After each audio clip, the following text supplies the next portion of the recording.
നീ യേശുവേ സ്തോത്രം, യേശുവേ ആരാധന, ഹല്ലേലൂയ. കൃപാസനം മരിയൻ ഉടമ്പടി ധ്യാനത്തിലേക്ക് നമ്മൾ ഭക്തിപൂർവ്വം പ്രവേശിക്കുകയാണ്. ഈശോയോട് നമുക്ക് ഹൃദയത്തിൽ നന്ദി പറയാം. ദൈവപിതാവിനാൽ ആകർഷിക്കപ്പെട്ടിട്ട് പരിശുദ്ധ ദൈവമാതാവ് ജീവനോടെ പ്രത്യക്ഷപ്പെട്ട ഈ ആലയത്തിൽ ഈ സമയം നമ്മളെ ഒരുമിച്ച് കൂട്ടിയ ദൈവപിതാവിൻ്റെ സ്നേഹത്തിന് നമുക്ക് ഹൃദയത്തിൽ നന്ദി പറയാം. 2004 ഡിസംബർ 7-ാം തീയതി ഉച്ചകഴിഞ്ഞ് 2:30 ഇതുപോലൊരു ആരാധന മധ്യയാണ് ദൈവമാതാവ് സമയഘടികാരം നെഞ്ചിൽ ചാർത്തി ഈ അൾത്താരയിൽ പ്രത്യക്ഷയായിക്കൊണ്ട് ദുരന്തം ഉണ്ടാകുവാൻ പോകുന്നു, പ്രാർത്ഥിക്കണമെന്ന വലിയ ദൈവിക സന്ദേശം കൈമാറിയത്. ജീവിതത്തിൻ്റെ വിവിധ ദുരന്തമുഖങ്ങളിലായിരുന്നു കൊണ്ടാണ് നമ്മളും പരിശുദ്ധ അമ്മ ജീവനോടെ പ്രത്യക്ഷപ്പെട്ട ഈ ആലയത്തിൽ വന്ന് മരിയൻ ഉടമ്പടിയെടുത്ത് പ്രാർത്ഥിച്ചുകൊണ്ട് ദുരന്തമുഖങ്ങളെ അതിജീവിക്കുവാൻ, ദൈവകരുണ നമ്മുടെ ജീവിതത്തിൽ സ്വന്തമാക്കുവാൻ ആഗ്രഹത്തോടെ പ്രാർത്ഥിച്ച് ഉടമ്പടി നിബന്ധനകൾ പാലിച്ച് മുന്നേറുന്നത്. ഈ ധ്യാനം നയിക്കുവാൻ പോകുന്ന കൃപാസനത്തിൻ്റെ സ്ഥാപക ഡയറക്ടറായ ബഹുമാനപ്പെട്ട VP ജോസഫ് അച്ഛനെ ദൈവപിതാവിൻ്റെ കരങ്ങളിൽ സമർപ്പിച്ച് നമുക്കൊരു നിമിഷം മൗനമായിട്ട് പ്രാർത്ഥിക്കാം. അച്ഛൻ്റെ ആരോഗ്യത്തെ പ്രത്യേകമായിട്ട് സമർപ്പിച്ച് പ്രാർത്ഥിക്കാം. ഏറ്റെടുത്തിരിക്കുന്ന എല്ലാ ശുശ്രൂഷ മേഖലകളെയും പ്രത്യേകമായിട്ട് അൾത്താരയിൽ സമർപ്പിച്ച് പ്രാർത്ഥിക്കാം.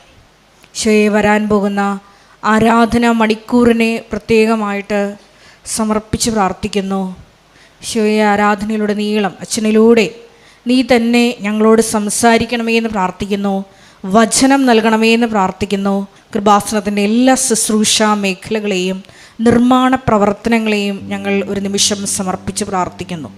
ഈശോയെ എല്ലാവരിലേക്കും ദൈവിക കൃപ സമൃദ്ധമായി വർഷിക്കുവാൻ ഈ ആരാധനയിലൂടെ കരുണയാകണമേ എന്ന് പ്രാർത്ഥിച്ചുകൊണ്ട് ദിവ്യകാരുണ്യനാഥനെ വരവേറ്റുകൊണ്ട്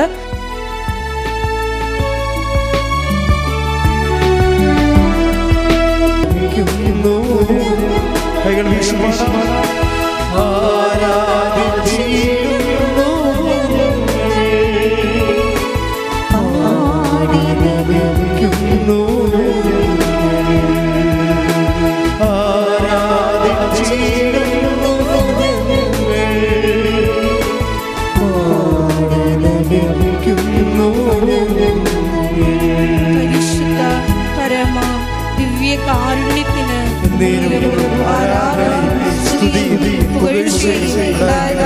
പരിശുദ്ധ പരമ ദിവ്യ കാരുണ്യത്തിന്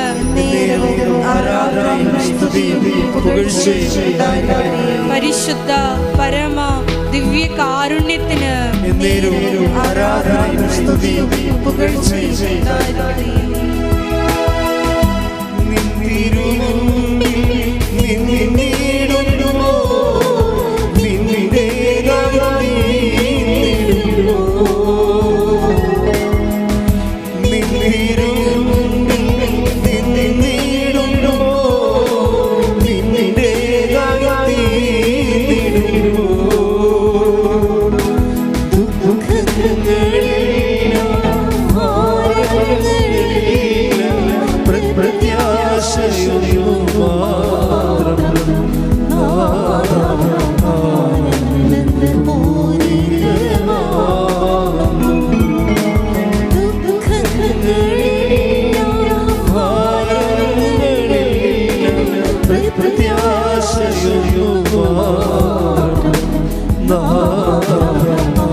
പരിശുദ്ധ പരമദിവ്യകാരുണ്യത്തിന് നീരവും ആരാധനയും സ്തുതിയും പുകഴ്ചയും ഉണ്ടായിരിക്കട്ടെ. പരിശുദ്ധ പരമദിവ്യകാരുണ്യത്തിന് നീരവും ആരാധനയും സ്തുതിയും പുകഴ്ചയും ഉണ്ടായിരിക്കട്ടെ. എൻ്റെ പ്രിയപ്പെട്ടവരെ, ഉടമ്പടി ധ്യാനത്തിൻ്റെ അന്തസ്സത്തെയും അഭിഷേകവും ഒക്കെ അടിസ്ഥാനപ്പെട്ടിരിക്കുന്നത് 2004 ഡിസംബർ 7-ാം തീയതി 2:30 മണിക്ക് സമയഘടികാരം നെഞ്ചിൽ ചാർത്തി സിൽവർ ഗ്രേ കളറിലെ കൃപാസനത്തെ അൾത്താരയിൽ പ്രത്യക്ഷപ്പെട്ട് ദുരന്തമുണ്ടാകാൻ പോണെന്ന് ഒന്ന് പ്രാർത്ഥിക്കണമെന്ന് പറഞ്ഞ് പരിശുദ്ധ അമ്മയുടെ പ്രത്യക്ഷീകരണത്തിൻ്റെ സ്ഥിരീകരണത്തിൻ്റെ അടയാളം കിട്ടാൻ വേണ്ടി ദൈവം നമ്മൾക്ക് ആ ദശവത്സരം 10 വർഷത്തിന് ശേഷം നൽകിയ പൂർത്തിയായപ്പോൾ പ്രത്യക്ഷീകരണത്തിൻ്റെ മധ്യസ്ഥ പ്രാർത്ഥനയുടെ 10 വർഷം പൂർത്തിയാകുന്ന സമയത്ത് നൽകിയതാണ് ഉടമ്പടി. ആ ഉടമ്പടിയിലൂടെ ഇന്ന് ലക്ഷക്കണക്കിന് മനുഷ്യരെ ദൈവം ആരാണെന്നറിയുന്നു, ദൈവം എന്താണെന്നറിയുന്നു, നമ്മുടെ ജീവിതത്തിൻ്റെ ദുർഘടഘട്ടങ്ങളിൽ ദൈവം എങ്ങനെയാണ് നമ്മുടെ ജീവിതത്തിൽ ഇടപെടുന്നുവെന്നറിയുന്ന, അങ്ങനെ വലിയ സന്തോഷവും ആശ്വാസവും ആവേശവും നൽകുന്നതാണ് ഉടമ്പടി എന്ന സ്വർഗീയമായ പദ്ധതി. അതിൽ പങ്കെടുക്കാൻ വേണ്ടി കർത്താവ് നിങ്ങൾക്ക് ഒരു അവസരം നൽകിയിരിക്കുകയാണ്. ഈ അവസരം ഫലപ്രദമായി ഉപയോഗിക്കുന്നവരുണ്ട്, ഈ അവസരം ഒരു ദൈവവിളി പോലെ സ്വീകരിക്കുന്നവരുണ്ട്, താൽക്കാലികമായ ചില ആവശ്യങ്ങൾക്ക് വേണ്ടി അവസരം എങ്ങനെ പ്രയോജനപ്പെടുത്താമെന്ന് കരുതി ആ വഴിക്ക് ചിന്തിക്കുന്നവരുമുണ്ട്. പലതരം മനുഷ്യരാണ്. അപ്പോൾ ഇവിടെ നമ്മൾ സാധാരണ ഉടമ്പടി ധ്യാനത്തിൽ ചില മോഡൽ സാക്ഷ്യങ്ങളെ എടുക്കും. കാര്യം ഉടമ്പടിയിൽ എല്ലാവർക്കും തന്നെ ഇൻവെസ്റ്റ് ചെയ്യാൻ പറ്റുന്ന ഒരു സ്കീമുള്ള ഒരു മാതൃകാ സാക്ഷ്യങ്ങളെയാണ് വചന വിശ്ലേഷണ പഠനത്തിന് അത് ഉടമ്പടിയുടെ ഒരു സ്റ്റഡി ക്ലാസ്സാണ്. എല്ലാ ചൊവ്വാഴ്ചയും അത് പ്രക്ഷേപണം ചെയ്യും. അതനുസരിച്ച് നിശ്ചിതമായി പഠിച്ച് ജീവിതത്തെ വചനാധിഷ്ഠിതമായി ഒരു മരിയൻ മധ്യസ്ഥതയിൽ മരിയൻ മാതൃകയെ സമീപിക്കുന്ന ആയിരങ്ങൾ ലോകത്തിൻ്റെ എല്ലാ ഭൂഖണ്ഡങ്ങളിലുമുണ്ട്. ചിലർ ഈ കാര്യമാത്ത പ്രസിദ്ധക്കാർ, വയറ്റിപ്പഴപ്പുകാർ, ചൊവ്വാഴ്ച ധ്യാനം പോലും കൂടാത്തവരുണ്ട്. ഒത്തിരി ഉണ്ടെന്ന് ഞാൻ പറയണില്ല.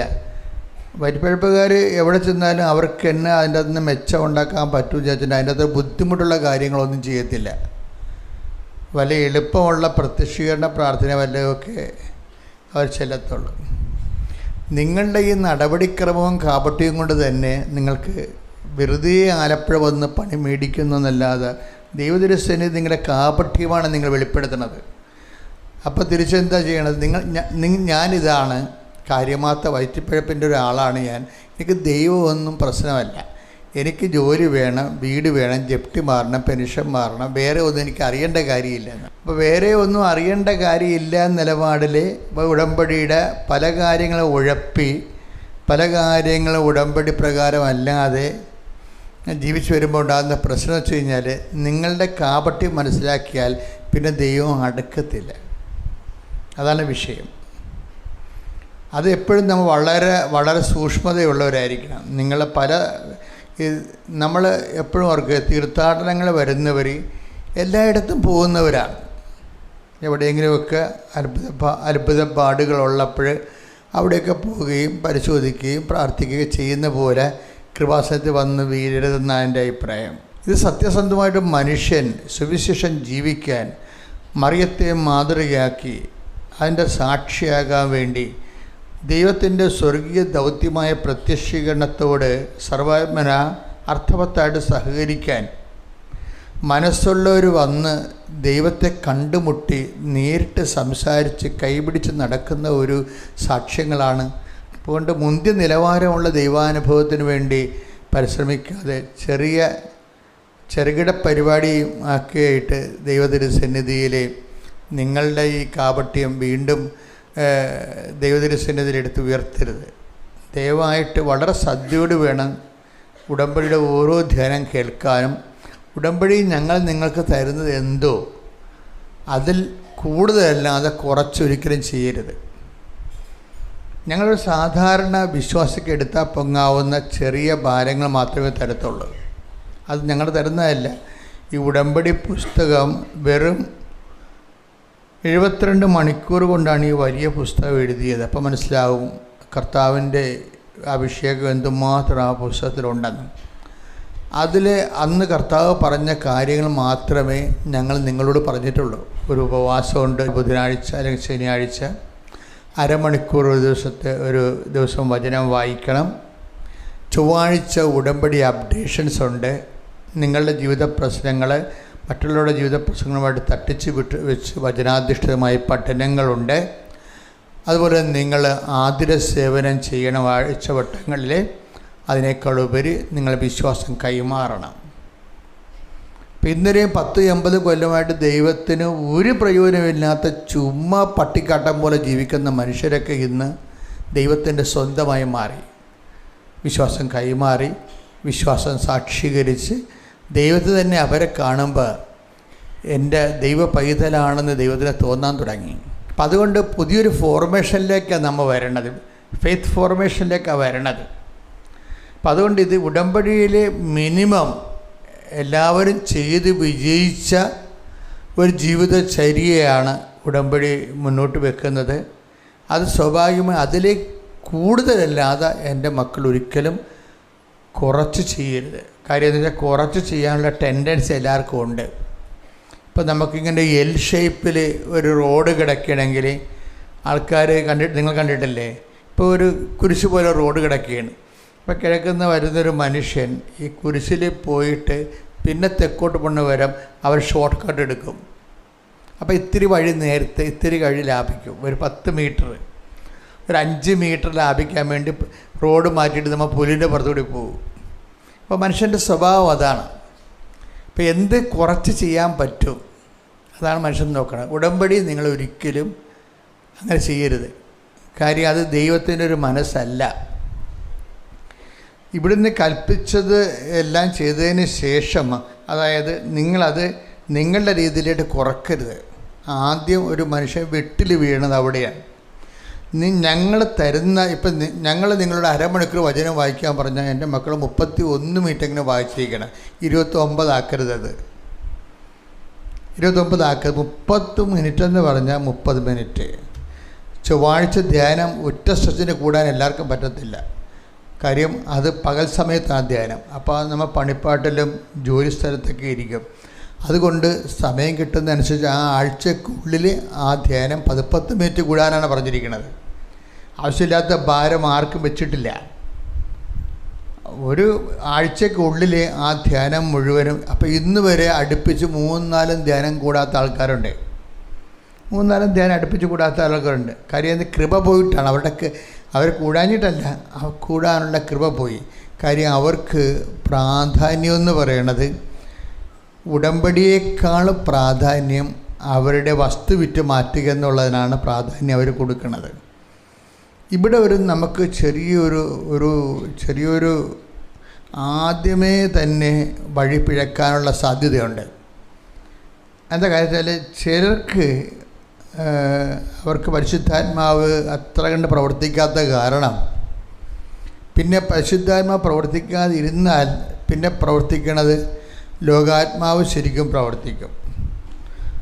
പിന്നെ അത് ലോകാത്മാവ് പ്രവർത്തിച്ച് കുറേ നാളങ്ങനെ ആ വഴിയിൽ പോയി കഴിഞ്ഞാൽ പിന്നെ അത് ദുരാത്മാവായിട്ട് മാറുകയും പിന്നെ അത് ദുഷ്ടാത്മാവായിട്ട് മാറുകയും ചെയ്യും. ദുരാത്മാവും ദുഷ്ടാത്മാവും തമ്മിൽ കുറേ വ്യത്യാസമുണ്ട്. പരിശുദ്ധാത്മാവ്, പിന്നെ ലോകാരൂപി, പിന്നെ ദുരാത്മാവ്, പിന്നെ ദുഷ്ടാത്മാവ്.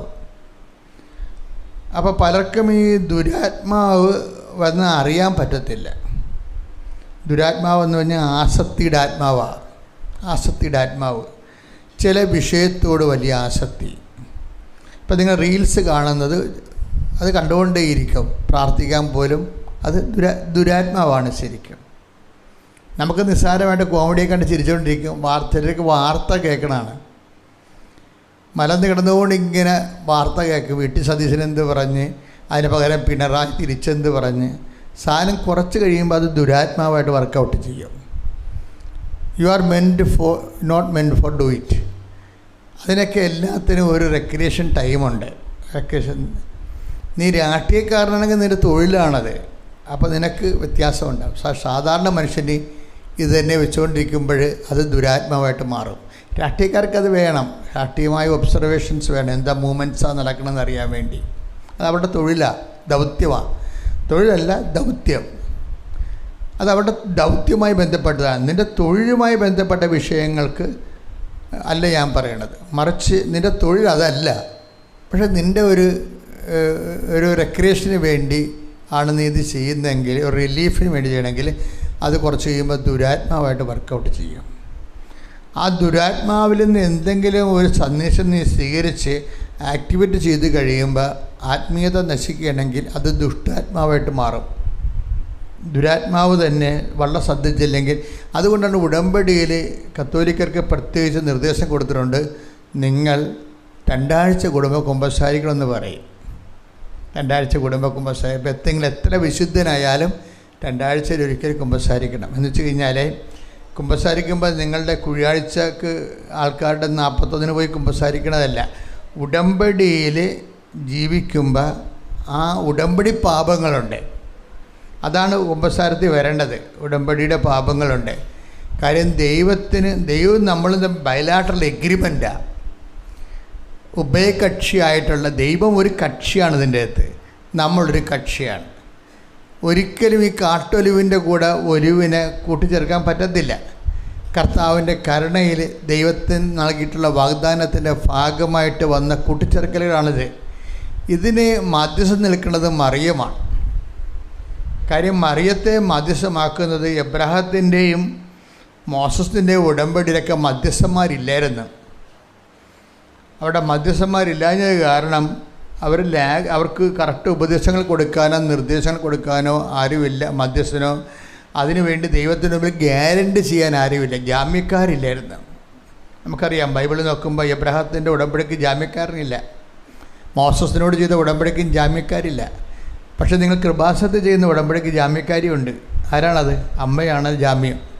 അപ്പം നിങ്ങളൊക്കെ എന്തെങ്കിലും ഒരു അടവ് തെറ്റിപ്പോയാലും ജാമ്യക്കാരൻ അതിന് സമാധാനം പറയുന്നത് കൊണ്ടാണ് മരിയൻ ഉടമ്പടി എന്ന് തന്നെ വിളിക്കണത്. അപ്പം നമ്മൾ ഓർക്കണത്. കാര്യം ഈശോൻ്റെ അടുത്ത് അമ്മയ്ക്കുള്ളിടത്തോളം സ്വാധീനം ഇനി ആർക്കും ഉണ്ടാകാൻ പറ്റത്തില്ല.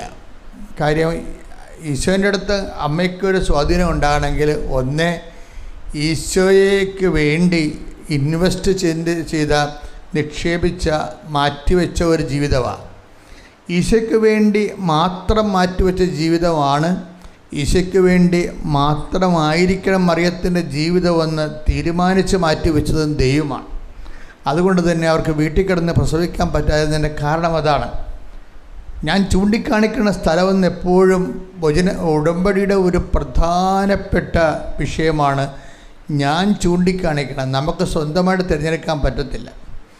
ഞാൻ ചൂണ്ടിക്കാണിക്കുന്ന ഇടമെന്നും പറഞ്ഞൊരു സംഭവമുണ്ട് ഉടമ്പടിയുടെ. അത് എബ്രാഹത്തിനോട് ഉടമ്പടി വാഗ്ദാനം പറയുമ്പോൾ വാഗ്ദാനം ദൈവത്തിൻ്റെതായിട്ടാണ് വരണത്. എബ്രാഹാം ആവശ്യപ്പെടുന്നതല്ല ചെയ്യണത്. അപ്പോൾ വാഗ്ദാനം പ്രാപിക്കുമ്പോൾ വാഗ്ദാനത്തിന് ദൈവത്തിൻ്റെ ഒരു ഓപ്ഷനുണ്ട്. ദൈവമാണിത് ഓപ്റ്റ് ചെയ്യണത്. അതുകൊണ്ട് ദൈവം എബ്രാഹത്തിനോട് പറയും, നീ നിന്റെ വീട്ടിൽ ഈ വിഗ്രഹാരാധനകളുടെയും തോന്നിവാസികളുടെയും ആൾക്കാരുടെ കൂടെ ജീവിച്ചാൽ എൻ്റെ വാഗ്ദാനങ്ങളൊന്നും നിനക്ക് പ്രാപിക്കാൻ പറ്റത്തില്ല. അതുകൊണ്ട് നീ ഈ നഗരം വിട്ടു പോരണം, അല്ല ഈ ഹാരാൻ നീ വിട്ടു പോരണം. ഞാൻ ചൂണ്ടിക്കാണുന്ന സ്ഥലത്തേക്ക് ഷിഫ്റ്റ് ചെയ്യണമെന്ന് പറയും. ഒരു ഷിഫ്റ്റിംഗ് എപ്പോഴും ഉടമ്പടി ആവശ്യമായി വരും. Take the bed of God. ഞാൻ ചൂണ്ടിക്കാണിക്കുന്ന സ്ഥലം. ശ്രുതികട്ടെ ഹല്ലേലൂയ, ഹല്ലേലൂയ, ഹല്ലേലൂയ, ഹല്ലേലൂയ, ഹല്ലേലൂയ. ശിവേ നന്ദി, ഹല്ലേലൂയ, ഹല്ലേലൂയ, ഹല്ലേലൂയ, ഹല്ലേലൂയ, ഹല്ലേലൂയ, ഹല്ലേലൂയ. ശിവേ ആരാധന, ആരാധന, ആരാധന, ആരാധന, ആരാധന. ഹല്ലേലൂയ, ഹല്ലേലൂയ.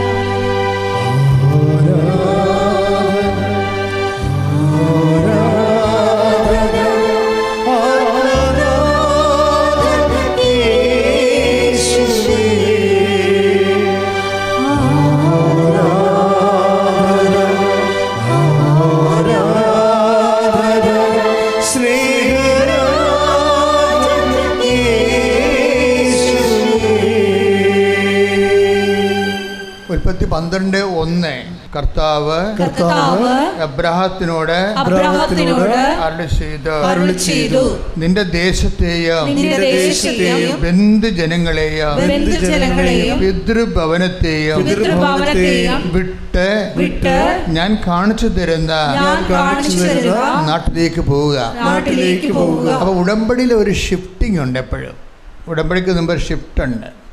നിനക്കൊരു കൂട്ടുകെട്ടുണ്ടാകും, നീ എപ്പോഴും സംസാരിക്കുന്ന വ്യക്തികളുണ്ടാകും, നിനക്കൊരു കുപ്പിക്കൂട്ടം ഉണ്ടാകും, അല്ലെങ്കിൽ നിനക്ക് ഓരോരോ കാര്യങ്ങൾക്ക് വേണ്ടി നീ സെലക്ട് ചെയ്തെടുക്കുന്ന ആൾക്കാരുണ്ടാകും. ഇവരുടെ നടപടിക്രമങ്ങളും ചിന്താരീതികളും സംസാര രീതികളും ചിലപ്പോൾ ഉടമ്പടിക്കെതിരായിരിക്കും. അപ്പോഴെന്താ ചെയ്യണേ? ഇവരിൽ നിന്ന് നമുക്ക് ഷിഫ്റ്റിങ് വേണ്ടി വരും. നിങ്ങൾ ഉടമ്പടി ചെയ്തിട്ട് വീണ്ടും തിരിച്ചു പോയി കഴിഞ്ഞാൽ ഉള്ള പ്രശ്നം എന്താ? തിരിച്ച് നിങ്ങളുടെ കൂട്ടുകെട്ടുകൾ ആരായാലും അവർ ചിലപ്പോൾ ദ്വയാർത്ഥമായിട്ട് വാ പൊളിച്ച തെറി പറയുന്നവരുണ്ടാകും, വാ പൊളിച്ച രണ്ടർത്ഥത്തിൽ പറഞ്ഞ ഊളത്തരം പറഞ്ഞ ആൾക്കാരില്ലേ, എന്നുവെച്ചാൽ വാ പൊളിച്ച് അവർക്ക് അതേ പറ്റത്തുള്ളൂ. എന്താ കാര്യത്തിന് അവരുടെ ഉള്ളിൽ ഈ മ്ലേച്ഛതയുള്ളത് കാരണം വാ പൊളിച്ച ആൾക്കാർ ഈ തെറികൾ പറയും, മ്ലേച്ഛന്മാരാണ്. അപ്പോൾ ഇങ്ങനെ നിൻ്റെ കൂട്ടുകെട്ടിൽ മ്ലേച്ഛന്മാരുണ്ടെങ്കിൽ ശ്രദ്ധിക്കണം. അവരോട് അടികൂടാനൊന്നും പോകാനല്ല പറയണത്, അവരുടെ നിന്ന് സെറ്റ് എപ്പാർട്ട്, അവിടെ നിന്ന് മാറിപ്പോറും. കാര്യം അത് ഉടമ്പടി വഴികളല്ല. അപ്പോൾ ഉടമ്പടി വഴികളിൽ നിന്ന് ഒരു വേർപാട് എപ്പോഴും ഉണ്ടാവും. നീ ഉടമ്പടി ചെയ്ത വ്യക്തിയാണ് നീ ഇവിടെ. അപ്പം നീ സന്ധ്യക്ക് നിനക്ക് പ്രാർത്ഥനയുണ്ട്, അപ്പോൾ ഇവിടെ ഇരിക്കും, ഇത് കൂടി കേൾക്കും, നാളെ നമുക്ക് ഒരുമിച്ച് പണിക്ക് പോകേണ്ടതല്ലേ എന്ന് പറഞ്ഞാലും നീ ആ പ്രാർത്ഥനയുടെ സമയമാകുമ്പോൾ അവരുടെ ഗുഡ് ബൈ പറയണം. പറയാനുള്ള നട്ടലില്ലാത്തവന്മാർ ഉടമ്പടി എടുക്കരുത്. അതാ വിഷയം. നിങ്ങൾ ദൈവത്തോടല്ല ഉടമ്പടി എടുക്കണത്, നിങ്ങളുടെ വയറിനോടാണ് ഉടമ്പടി എടുക്കണത്. എപ്പോഴും വയറിനേക്കാളും ജോലി എന്ന് പറഞ്ഞാൽ എന്താ? ജോലി, വീട്, വിവാഹം, വിസ, PR എന്നൊക്കെ പറഞ്ഞത് എല്ലാം പറഞ്ഞാൽ ആഹാരമാണ് വിഷയം. ആഹാരം ജീവിതമാണ്. അപ്പോൾ ഈ വയറ് എപ്പോഴും നമ്മൾ അറിഞ്ഞില്ലെങ്കിൽ ഉദരം ദൈവമായിട്ട് മാറും. അങ്ങനെ ഉദരത്തിനൊരു പ്രശ്നമുണ്ട്. അത് ബൈബിൾ എപ്പോഴും പറയും, ഉദരത്തെ ദൈവമാക്കരുതെന്ന് പറയും. ഉദരമാണ് അവരുടെ ദൈവം എന്ന് പറയത്തില്ലേ? Take the word of God. സ്തുതിക്കട്ടെ. ഹല്ലേലൂയ. വായിച്ചോളൂ. നാശമാണ് അവരുടെ അവസാനം. ഫിലിപ്പിയ ലേഖനം 3:19 പറഞ്ഞോളൂ. നാശമാണ് അവരുടെ അവസാനം. ഉദരമാണ് അവരുടെ ദൈവം. വേറെ ഒരു ദൈവം എന്നെ കണ്ട വേറെ. അപ്പം വിഗ്രഹ ആരാധന എന്ന് പറയുമ്പോൾ നിങ്ങൾ അവർക്ക് വിഗ്രഹത്തെ വെച്ച് ആരാധിക്കണം അല്ല. സ്വർണത്തെ നമുക്ക് ആരാധിക്കാം. അതുപോലെ തന്നെ ചില ആൾക്കാർ സ്വർണ്ണമില്ല, മാല പണയം വെച്ചതിൻ്റെ പേരിൽ പള്ളിയിൽ പോകാത്തവരില്ലേ. അപ്പോൾ അത് വിഗ്രഹാരാധനയാണ് ശരിക്കും. അവർക്ക് എന്താ കാര്യം? കുർബാനയേക്കാൾ വലുതാണ് കഴുത്തിൽ കിടക്കണ മാല. അയ്യോ, ഇങ്ങനെ കുറേ പെലിച്ചാഴി പെണ്ണുങ്ങളുണ്ട്, ബോധമില്ലാത്ത, വെറും വിവരമില്ലാത്തവർ. ഇവർ ക്രിസ്ത്യൻസായിട്ട് തുടരേണ്ടത് ഒരു ആവശ്യമില്ല. എന്താ കാര്യം? ആവശ്യമില്ല. എന്തിനാണ് ദൈവത്തിന് ബാധ്യത ഉണ്ടാക്കണത്? കാര്യം എന്താ പ്രശ്നം? അവരെ സംബന്ധിച്ചത് അവരുടെ മാല നമ്മൾ ജീവിക്കുമ്പോൾ ചിലപ്പോൾ കുഞ്ഞുങ്ങളുടെ വിദ്യാഭ്യാസത്തിന് അല്ലെങ്കിൽ കുഞ്ഞുങ്ങളെ വല്ല അഡ്മിഷൻ മേടിക്കാനൊക്കെ ചിലപ്പോൾ മാല പണയം വെക്കും. അതിൻ്റെ പേര് നാട്ടുകാരൻ ചെയ്യുമായിരിക്കും. എൻ്റെ കഴുത്തൊഴിഞ്ഞ് കിടക്കണമെന്നും പറഞ്ഞുകൊണ്ട് നാട്ടുകാരൻ ചെയ്യും. ഞാൻ പള്ളിയിൽ പോകണില്ലെന്ന് പറഞ്ഞാൽ എന്താ ചെയ്യുക? അതിന് വിഗ്രഹാരാധന എന്ന് പറയും. എന്ന് വെച്ച് കഴിഞ്ഞാൽ ദൈവത്തേക്കാൾ വലുത് അവർക്ക് സ്വർണവും അവരുടെ എന്നുവെച്ചാൽ അവർ തന്നെയാണെന്ന് അർത്ഥം. അവരെക്കുറിച്ച് മറ്റുള്ളവരെന്ത് ധരിക്കുമെന്നാണ് അവർ വിചാരിക്കണതേ. അപ്പോൾ ആരാണ് ദൈവം? അവരാണ് ദൈവം. അവർ തന്നെയാണ് വിഗ്രഹമായിട്ട് മാറണത്. ഇങ്ങനെ വന്ന ഉടമ്പടിയെ ഇത് ബാധിക്കും. കാര്യം ഇതിൻ്റെ റിപ്പോർട്ട് മുഴുവൻ കർത്താവിൻ്റെ കയ്യിലുണ്ട്.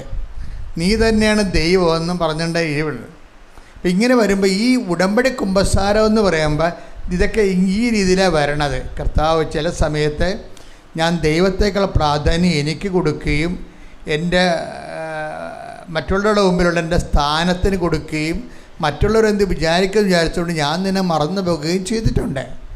അതിന് നിനക്ക് ഇങ്ങനെ പറയണതല്ല, സങ്കടം തോന്നണം. സങ്കടം തോന്നണമെന്നുണ്ടെങ്കിൽ അതിൻ്റെ അകത്ത് നമുക്കറിയാവില്ല, നല്ല ദൈവസ്നേഹം വേണം. ദൈവസ്നേഹം ഉണ്ടെങ്കിൽ മാത്രമേ സങ്കടം തോന്നത്തുള്ളൂ. സ്നേഹം അതായത് അല്ലെങ്കിൽ സങ്കടമൊന്നും ഉണ്ടാകത്തില്ല.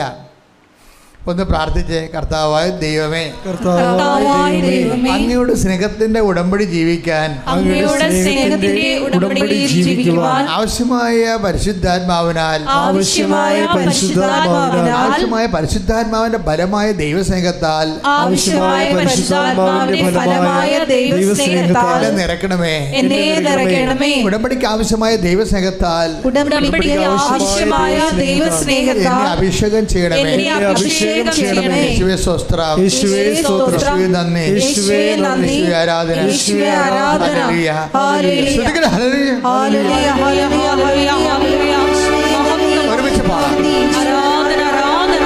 ദേവപിതാവേ നന്ദി, ദേവപിതാവേ മഹത്വം, ദേവപിതാവേ ആരാധന. ഹല്ലേലൂയ.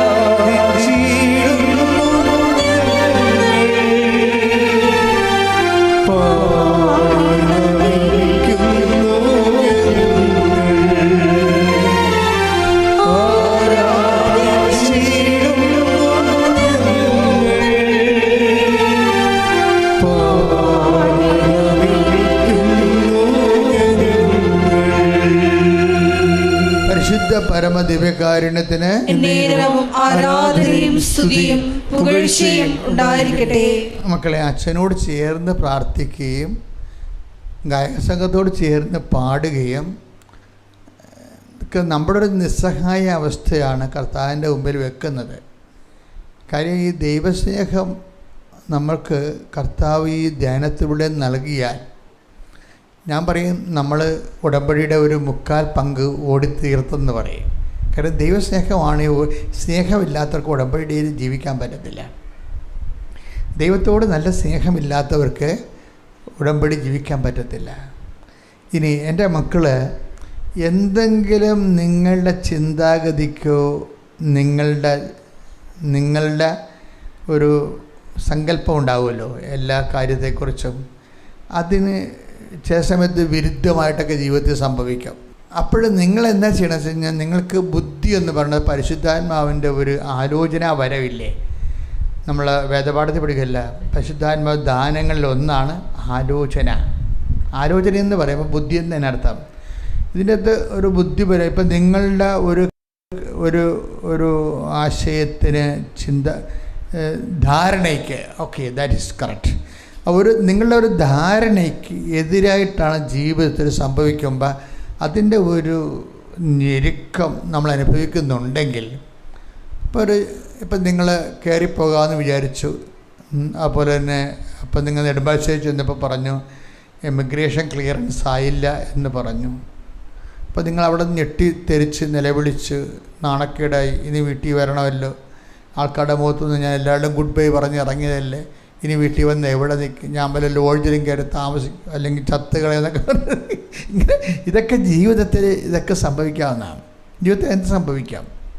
കർത്താവ് ജീവിതത്തെ ജീവിതമായിട്ട് കാണാനാണ് ഈശോ പറഞ്ഞത്.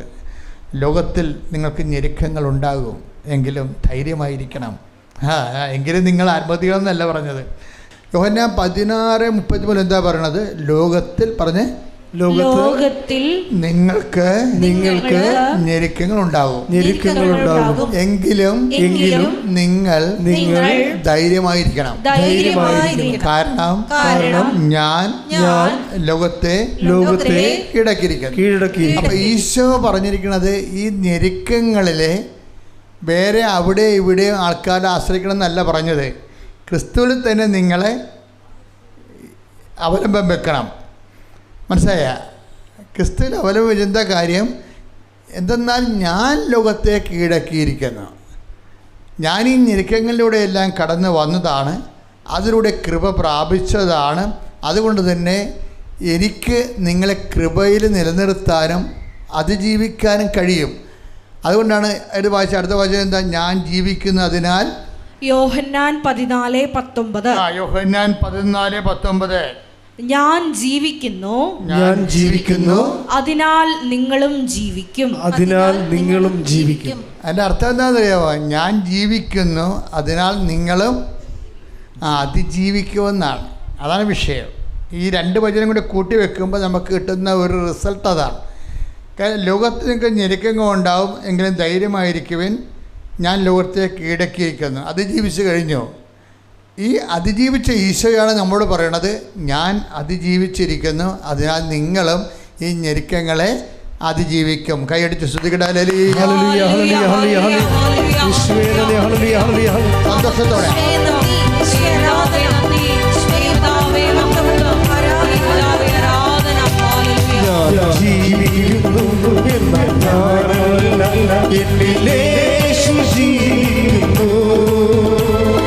അത്ഭുതങ്ങൾ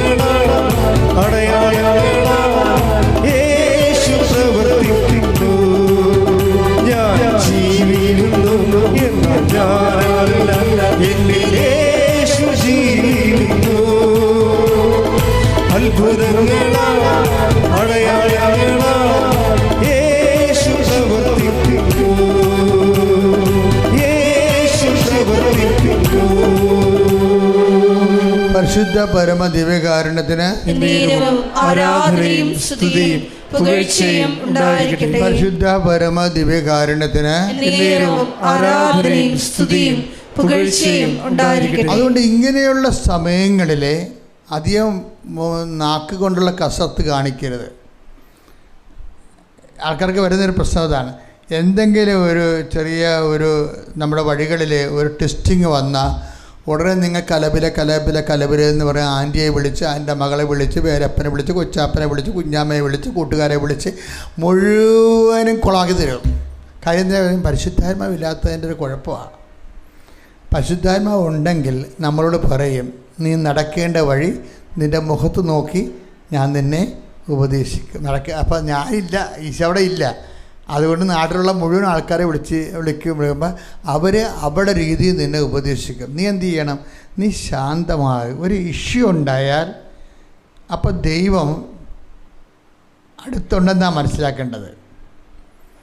നീ ശാന്തമായിട്ട് നീ പൂർണ്ണമായി ദൈവത്തിലേക്ക് നിൻ്റെ മനസ്സും ചിന്തയും ആലോചനയും നിൻ്റെ ധ്യാനവും അടക്കി വെച്ച് പരിശുദ്ധ അമ്മയെപ്പോലെ ഹൃദയത്തിൽ സംഗ്രഹിച്ച് അതിനെക്കുറിച്ച് ധ്യാനിച്ചു കൊണ്ടിരിക്കണം. എന്താ കാര്യം? അത് ജീവിക്കാൻ സമയമാകുമ്പോൾ കർത്താവ് അതിൻ്റെ ഗേറ്റ് ഓപ്പൺ ആക്കിക്കൊള്ളും. പിന്നെ നമുക്ക് മാനുഷികമായി ചെയ്യാവുന്ന വല്ല കാര്യങ്ങളുണ്ടെങ്കിൽ നിയമപരമായിട്ട് നമുക്ക് ചെയ്യാം.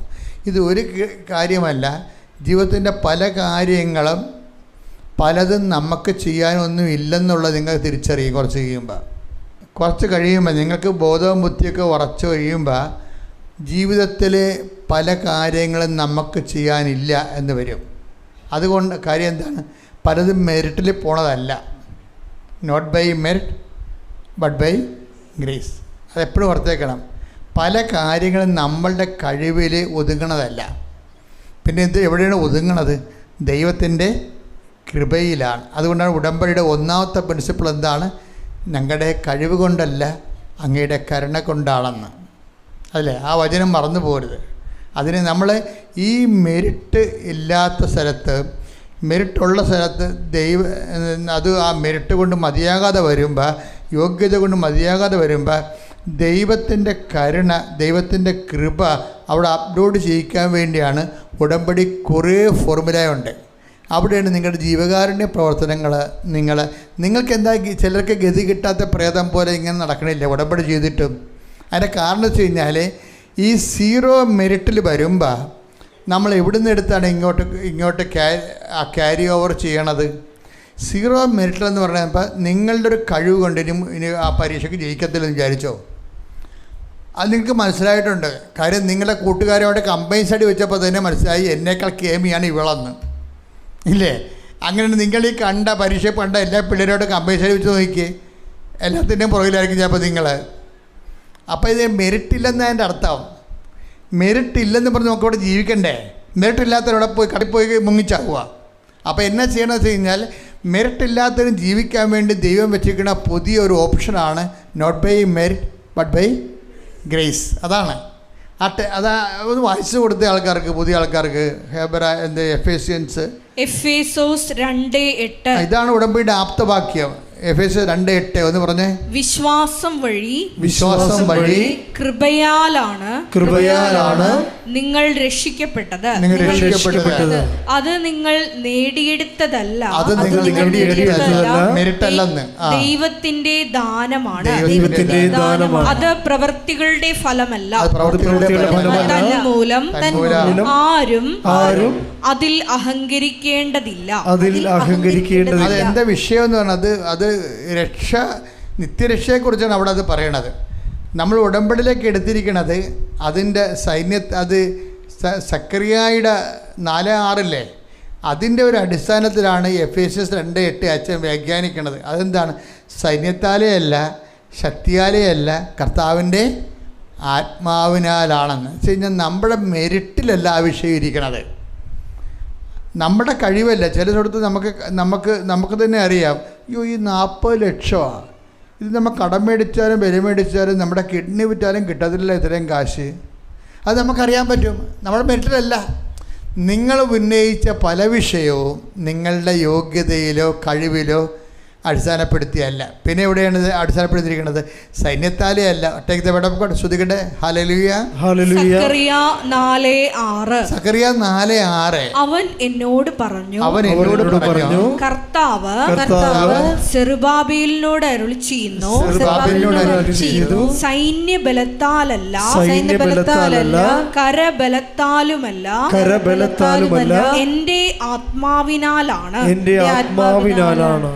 അതെന്താ സെറുബ്ബാബേൽ എന്ന് പറഞ്ഞത്? ബാബിലോൺ വിപ്രവാസ കാലത്തെ ഇവർ നബൂഖദ്നേസർ അവരെ പിടിച്ചോണ്ട് പോയി.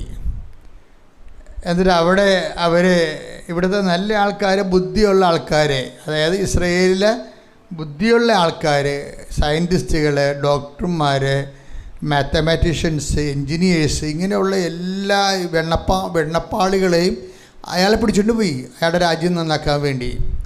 എന്നിട്ട് ഇവരെ അവിടെ കൊണ്ടുപോയി നിർത്തി പണി ചെയ്യിക്കുകയാണ്. അവരുടെ നമുക്ക് ബാബിലോൺ ഉയർത്തിക്കൊണ്ട് വരികയാണ്. അപ്പോൾ അങ്ങനെ കുറേ വർഷങ്ങൾ കഴിഞ്ഞ് അവരുടെ മക്കളുടെ മക്കളൊക്കെ അവിടെ അവിടുത്തുകാരായി. അപ്പോൾ കർത്താവ് സെറുബ്ബാബേൽ എന്ന് പറയുന്ന ഒരു ആളിനെ, അയാൾ ന്യായാധീനവുമല്ല പ്രവാചകനുമല്ല, എന്നിവരുടെ എല്ലാവരും ക്വാളിറ്റി ഉള്ള ഒരു ജനനേതാവാണ്. അത് ക്രിസ്തുവിൻ്റെ പ്രോട്ടോടൈപ്പായിട്ട് ബൈബിൾ അവതരിപ്പിക്കുന്ന ഒരാളാണ് സെറുബ്ബാബേൽ. അപ്പോൾ സെറുബ്ബാബേലിനോട് പറഞ്ഞു, നീ ഈ ആൾക്കാരെ മുഴുവനും അവരുടെ വാഗ്ദാന നാട്ടിലോട്ട് ഞാൻ തിരിച്ചു കൊണ്ടുവരും. അത് സൈന്യത്താലെയുമല്ല ശക്തിയാലെയുമല്ല, പിന്നെന്താണ്? എൻ്റെ ആത്മാവിനാലാണ്. അതാ not by merit but by grace. നിൻ്റെ കഴിവിലല്ല, എൻ്റെ കൃപയിലെന്ന്. അപ്പോൾ എത്ര അടിമത്തത്തിന് ഇനി അവിടുന്ന് സ്വതന്ത്രമാകണമെന്നുള്ള തോന്നൽ പോലും നഷ്ടപ്പെട്ട മനുഷ്യനെ ദൈവം ഇങ്ങനെ എടുത്ത് പൊക്കി ലിഫ്റ്റ് ചെയ്ത് തിരിച്ചു കൊണ്ടുവരണതിന് വേണ്ടി ഉപയോഗിക്കുന്ന വാക്കാണ് നിൻ്റെ കഴിവിനാലല്ല, എൻ്റെ കൃപയാലാണെന്ന്. കൈയടിച്ച് ശ്രദ്ധിക്കട്ടെ. ഹല്ലേലൂയ.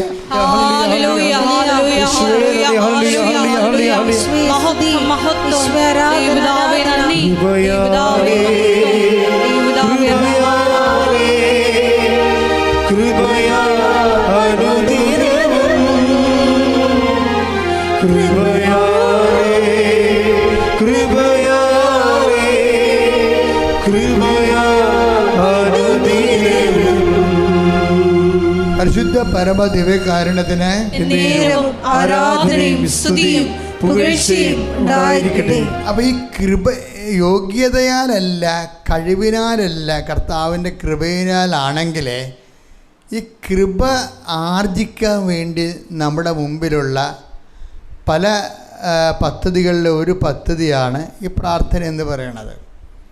അപ്പോൾ ചെറിയ മിനിമം കാര്യങ്ങൾക്കെല്ലാം പ്രാർത്ഥന ഓക്കെയാണ്. പക്ഷെ ഒരു മൾട്ടിപ്പർപ്പസ് വിഷയം വന്നാൽ എന്ത് ചെയ്യും? മൾട്ടിപ്പർപ്പസ് വിഷയം, കൂടുതൽ എനർജിയുള്ളൊരാവശ്യം. കൃപ എന്ന് പറയുന്നത് ദൈവത്തിൻ്റെ എനർജിയാണ്, ദൈവത്തിൻ്റെ പവറാണ്, ശക്തിയാണ്. അപ്പോൾ 2 Corinthians 12:9 കൃപ ദൈവത്തിൻ്റെ ശക്തിയാണെന്ന്. അപ്പോൾ കൂടിയ ശക്തി വേണ്ട ഒരു കാര്യം വന്ന് നമ്മൾ എന്ത് ചെയ്യും? അപ്പോൾ ദൈവത്തെ അറിയാൻ പാടില്ലാത്ത ആൾക്കാരെ കൂടെ ദൈവത്തിൻ്റെ കാണാൻ ലഭിക്കാൻ വേണ്ടി ചിലപ്പോൾ പള്ളിയിലൊക്കെ പോയി, ചിലർ പെരുന്നാളിലൊക്കെ ഉരുളണ കണ്ടിട്ടില്ലേ, ചിലർ ഉമ്പ് കളിക്കും, ചിലർ മുട്ടയിൽ നിരങ്ങും, അങ്ങനെ പല അഭ്യാസങ്ങൾ കാണിക്കും. ആൾക്കാർ ഇതൊക്കെ ചെയ്യണത് പ്രാർത്ഥന കൊണ്ട് പറ്റാത്തൊരു പ്രശ്നം വന്നാൽ അവരെന്തെങ്കിലുമൊക്കെ ഗോഷ്ഠികൾ ദൈവത്തിരുസന്നിധി കാണിക്കും. എന്നാലും കുറച്ച് കാര്യങ്ങളൊക്കെ ഓക്കെ ആകും, കാരണം ദൈവത്തിൻ്റെ കാരണം. പക്ഷേ ഈ വ്യക്തിയും ദൈവവുമായിട്ട് ബന്ധമില്ലാത്ത കാരണം ഇവൻ ഉരുണ്ടച്ചും പിന്നീട് മണ്ണ് മാന്തി സ്മോൾ അടിച്ചുകൊണ്ട് എന്നെ കാണാം. ഈ ഉരുള ആൾക്കാരൊന്നും നോക്കിയാൽ എല്ലാവരും ഒന്നും ഞാൻ പറയണില്ല.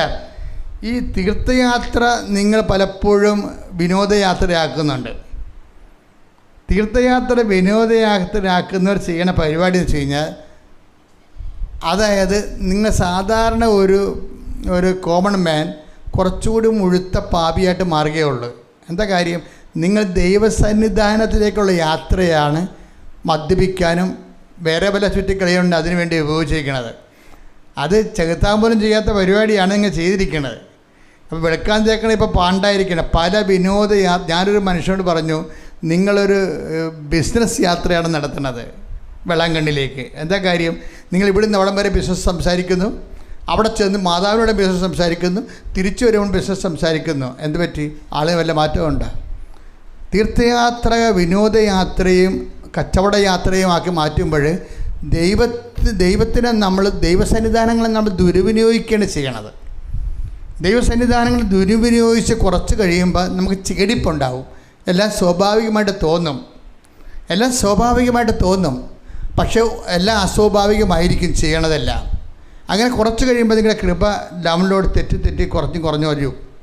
അപ്പോൾ അതുകൊണ്ട് എപ്പോഴും നമ്മൾ ശ്രദ്ധിക്കേണ്ട ഒരു വിഷയം, എപ്പോഴും ഉടമ്പടി വരുമ്പോൾ ഇതൊരു തീർത്ഥയാത്രയുമല്ല, വിനോദയാത്രയുമല്ല. മറിച്ച് എന്താണ്, ദൈവവും നമ്മളും തമ്മിലുള്ള ബയലാറ്ററൽ എഗ്രിമെൻറ്റാണ്.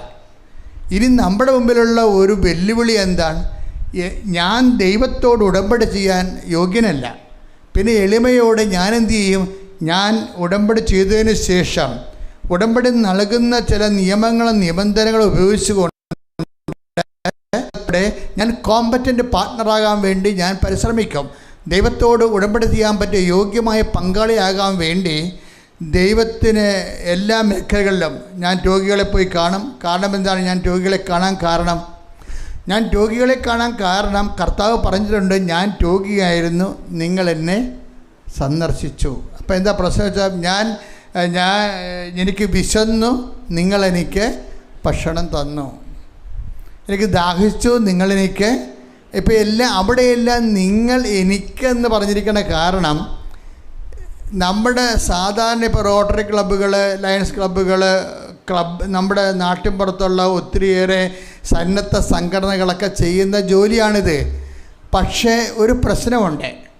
അതായത് നമ്മുടെ സാധാരണ ജോലിയും സൽപ്രവൃത്തിയും കൃപാവര പ്രവൃത്തിയും തമ്മിൽ വ്യത്യാസമുണ്ട്.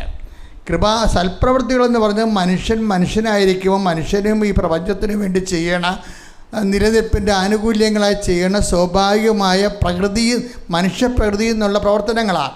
മനുഷ്യപ്രകൃതിയിൽ നിന്നുള്ള മനുഷ്യോചിതമായ മാനവിക പ്രവർത്തനങ്ങളെ സൽപ്രവൃത്തികളെന്ന് വിളിക്കുന്നു.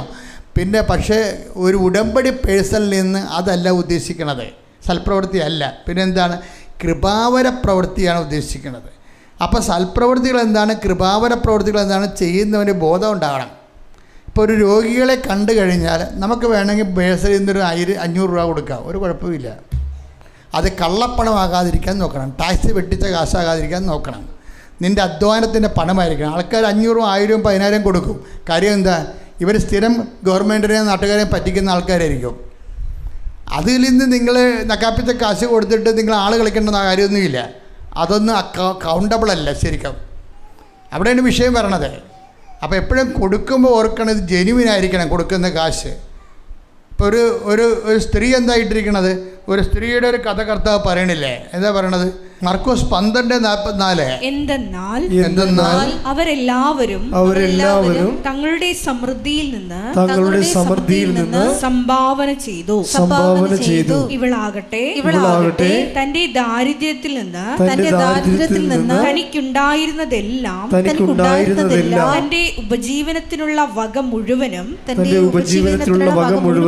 നിക്ഷേപിച്ചിരിക്കുന്നു. ഇവളുടെ 2 പൈസ മറ്റേ ആ ചേർത്ത് ഇട്ടിരിക്കണതേ, 2 പൈസയെക്കുറിച്ച് പറയണ വാക്കുകളൊക്കെ കേട്ട അതൊന്നും വായിച്ച 3 കാര്യങ്ങളാണ് 2 പൈസയെക്കുറിച്ച് പറയണത്. ഈ 2 പൈസ 2 ചെമ്പ് തൊട്ട് ഇട്ടതിന് 3 കാര്യങ്ങളാണ് പറയണത്. എന്തൊക്കെയാണ് പറയണത്? ആദ്യം പറഞ്ഞത് എന്താണ്? എന്തെന്നാൽ അവരെല്ലാവരും തങ്ങളുടെ സമൃദ്ധിയിൽ നിന്ന് സംഭാവന ചെയ്തു. അത് കണക്കാക്കണില്ലെന്ന് മൈൻഡ് ചെയ്യണില്ലെന്ന്, അത് കൗണ്ട് ചെയ്യണില്ലെന്ന്. കാര്യം ബാക്കി ഉണ്ടായിരുന്ന നക്കാപ്പിച്ച കൊടുത്തതാണെന്ന് മൈൻഡ് ചെയ്യത്തില്ല. പറ.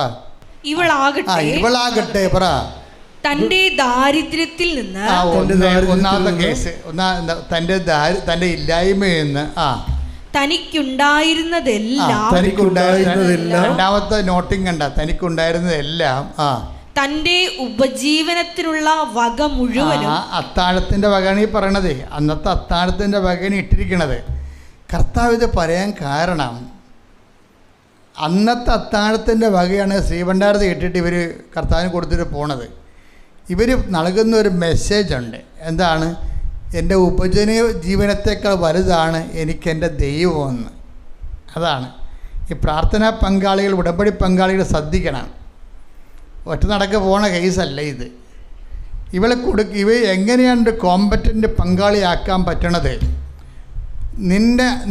നീ അതിജീവനത്തിന് വേണ്ടി ഉപയോഗിക്കുന്നതിനേക്കാൾ വലുതായിരിക്കണം നിൻ്റെ ദൈവം നിനക്ക്. അത് എപ്പോഴാണ് ആകണമെന്ന് നോക്കണം. ഇപ്പം നിൻ്റെ വിസ ഈ വിസ റിജക്റ്റ് ആയെന്ന് പറഞ്ഞ് നീ ഉടനെ എഴുന്നേക്കാൻ താമസിച്ചു പോയി. ഞാൻ ഇന്നലെ വരെ എല്ലാത്തിനെയും കൃത്യമായിട്ട് കത്തിച്ച് ഉപവസിച്ചതാണ്, എന്നിട്ട് എൻ്റെ വിസ പാസ്സായില്ല എന്ന് പറയുമ്പോൾ ഇന്ന് രാവിലെ എഴുന്നേക്കാൻ. അപ്പോൾ അമ്മയോട് പറഞ്ഞെങ്കിൽ അവൾ സങ്കടം കൊണ്ട് ഉറങ്ങിപ്പോയതാണ്. അമ്മ പോലൊക്കെ അവിടെ തലക്കെട്ടടിക്കണം. അവരങ്ങനെയാണ് പറയേണ്ടത്. അവരങ്ങനെയല്ല പറയേണ്ടത്. മകൾ കാണിച്ച വൃത്തികേടിനെ അവളെ ഉപജീവനത്തെക്കാൾ എൻ്റെ ദൈവം ചെറുതാണെന്നാണ് അവൾ പറയണത്. പറഞ്ഞു മനസ്സിലായില്ലേ? അവളുടെ ഒരു വിസ ഈ ഘട്ടത്തിൽ അത് പാസ്സാകാതിരുന്നപ്പോൾ ഇവിടെ പ്രാർത്ഥനയെ ഇതിൻ്റെ അകത്ത് 90% ഇത്തരം ചരക്കുകളാണ് ഉള്ളത്. അത് ഓർത്തേക്കണം. എനിക്കാണെങ്കിൽ കാണുമ്പോൾ ദേഷ്യം വരും ഈ സാധനത്തിന്. എന്താ കാര്യം? ഇത് വയറാണ് അവരുടെ ദൈവം എന്ന് പറഞ്ഞില്ലേ? അതാണ് ഇത് ആദ്യം പറഞ്ഞില്ലേ, വയറാണ് അവരുടെ ദൈവം.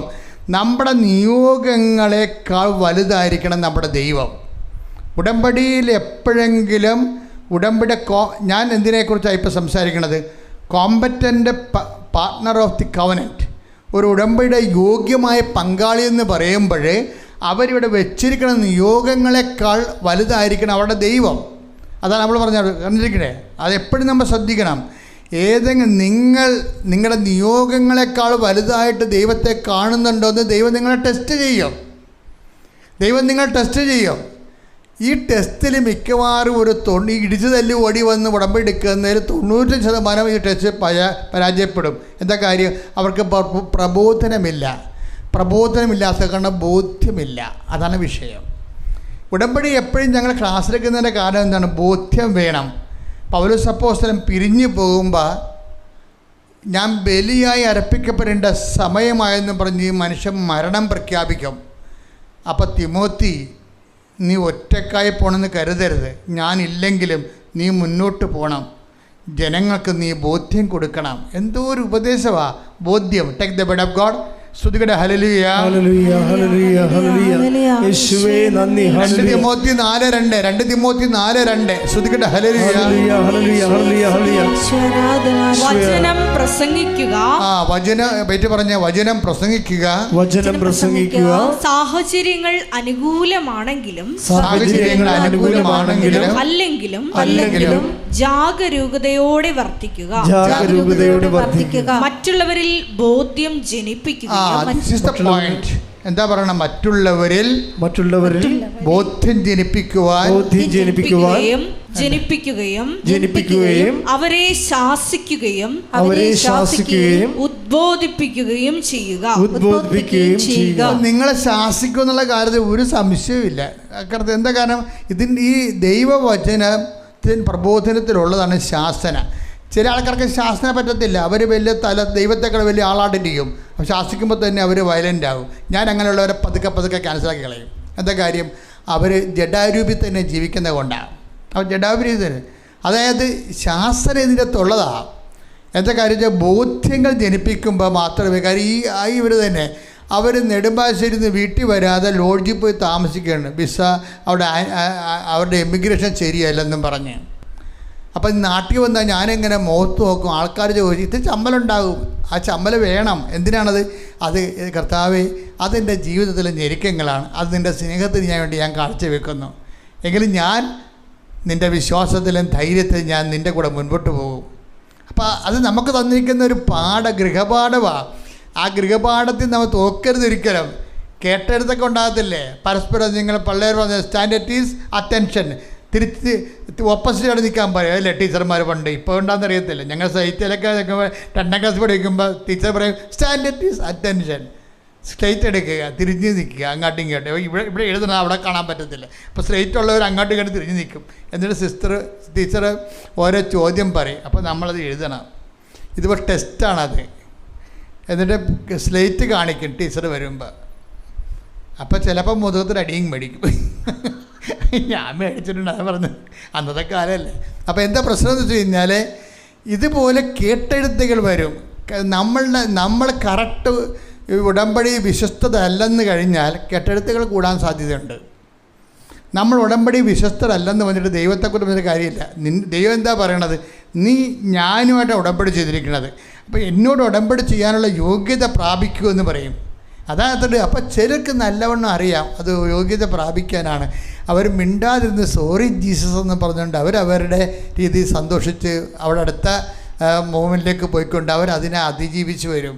എൻ്റെ മക്കൾ, ഈ അതിജീവനം ഒരു വല്ലാത്ത കാര്യമേ. ഞാൻ ഈ ദിവസങ്ങളിലൊരു സാക്ഷ്യം കേട്ടോ, എനിക്ക് അതിൻ്റെ ഇഷ്ടപ്പെട്ടതെന്ന് വെച്ച് കഴിഞ്ഞാൽ ആ സാക്ഷ്യം പറഞ്ഞിരിക്കുന്നത് നിങ്ങളൊന്ന് നോക്കണം ആ സാക്ഷ്യം കേട്ടോ. അത് അഖില റിങ്കു എന്ന് പറഞ്ഞ ഹസ്ബൻഡാണ്.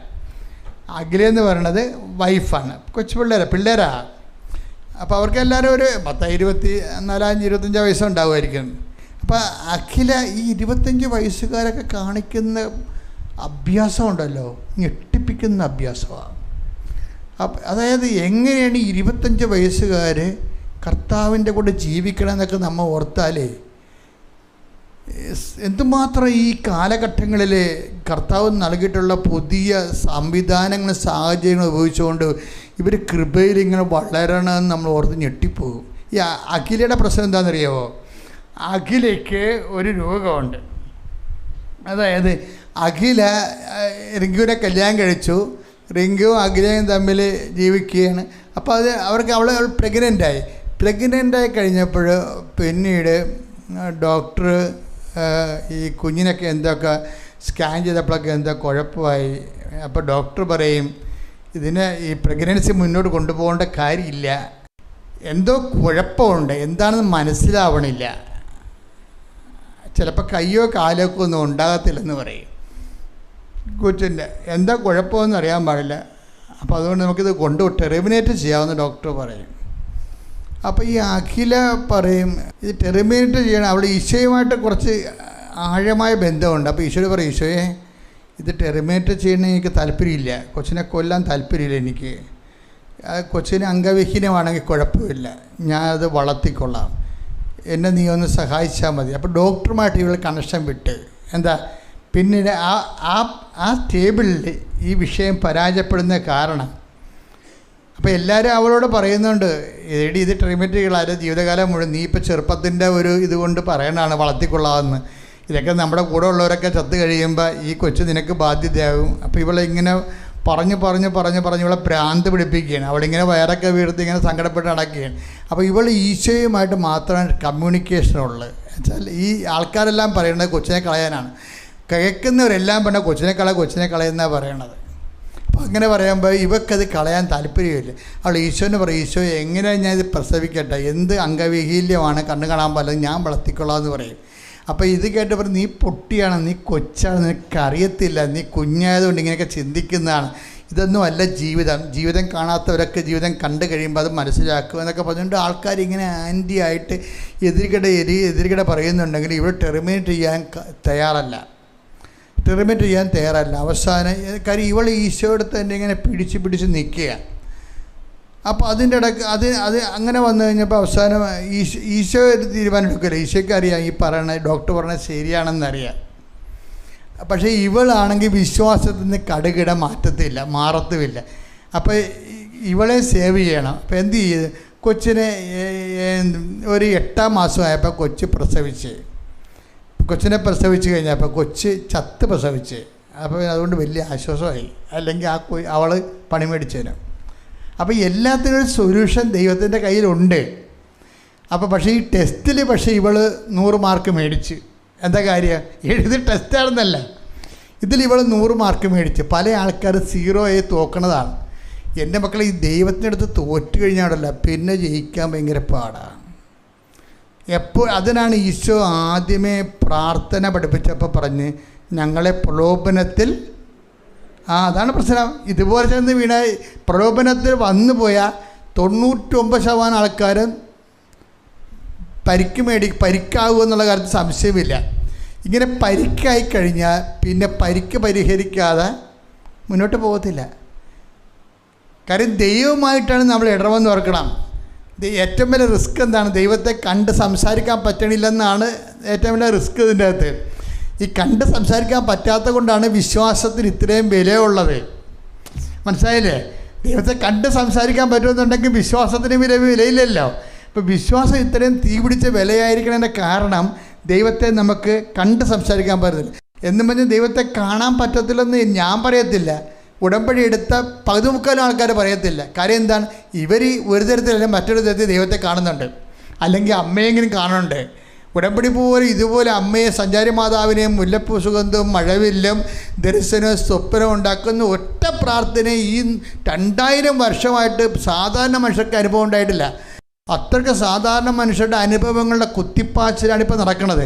അപ്പോൾ ഇതെല്ലാം സത്യമാണെന്നുള്ള ആൾക്കാർക്ക് നല്ല ഉടമ്പടിയിൽ ഒരു 50% ആൾക്കാർക്ക് ഇതിനെക്കുറിച്ച് നല്ല ബോധമുണ്ട്, ഈ വിഷയമുണ്ട്. ഇതെല്ലാം കേട്ട് ഈ ധ്യാനങ്ങളെല്ലാം കേട്ട് പോകുമ്പോഴാണ് ഈ അഖില ഒരു നിലപാടെടുക്കുന്നത്. അപ്പോൾ അതിനുശേഷം അഖിലയുടെ ബ്ലഡ് പരിശോധിച്ച് കഴിഞ്ഞപ്പോൾ ഡോക്ടർ പറയുന്നുണ്ട്, ഈ കൊച്ചു മരിച്ച് പുറത്ത് വന്നപ്പോൾ ഡോക്ടർ പറഞ്ഞ്, അഖില ഇനി പ്രഗ്നൻ്റ് ആകേണ്ട കാര്യമില്ല, ഇനി പ്രഗ്നൻ്റ് ആകരുത്. കാര്യം നമ്മൾക്ക് എന്തുകൊണ്ട് ഈ കുട്ടി മരിച്ചു പുറത്ത് വരുന്നു എന്നുള്ളതിനെക്കുറിച്ച് അറിയണം. എന്തുകൊണ്ട് ഗർഭത്തിലായിരിക്കുമ്പോൾ തന്നെ കൊച്ചിന് അംഗവൈകല്യം ഉണ്ടാകുന്നു എന്നതിനെക്കുറിച്ച് അറിയണം.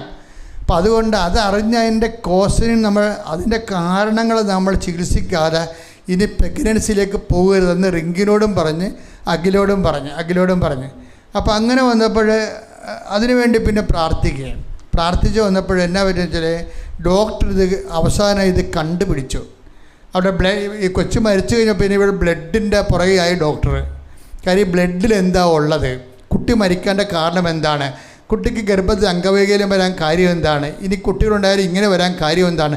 അപ്പോൾ ബ്ലഡിൻ്റെ പുറകെയാണ് പിന്നെ ഡോക്ടർ നടക്കുന്നത്. ബ്ലഡിൻ്റെ ഓരോരോ സാമ്പിൾ എടുത്തിട്ട് വ്യത്യസ്തങ്ങളായ 100 കണക്കിന് ടെസ്റ്റ് നടത്തി നോക്കിയപ്പോഴാണ് അവസാനമാണ് ഡോക്ടർ പിടികിട്ടിയത്, ഈ കുട്ടിയെ കൊല്ലുന്ന ഒരു അതായത് ഓട്ടോ ഇമ്മ്യൂണിങ് കണ്ടൻറ്റ് ഈ ഫോറിൻ ബോഡി, ഈ ഒരു ഫോറിൻ ബോഡി നമ്മുടെ ബോഡി കയറിയാൽ അതിനപ്പം കൊന്നു കളയും.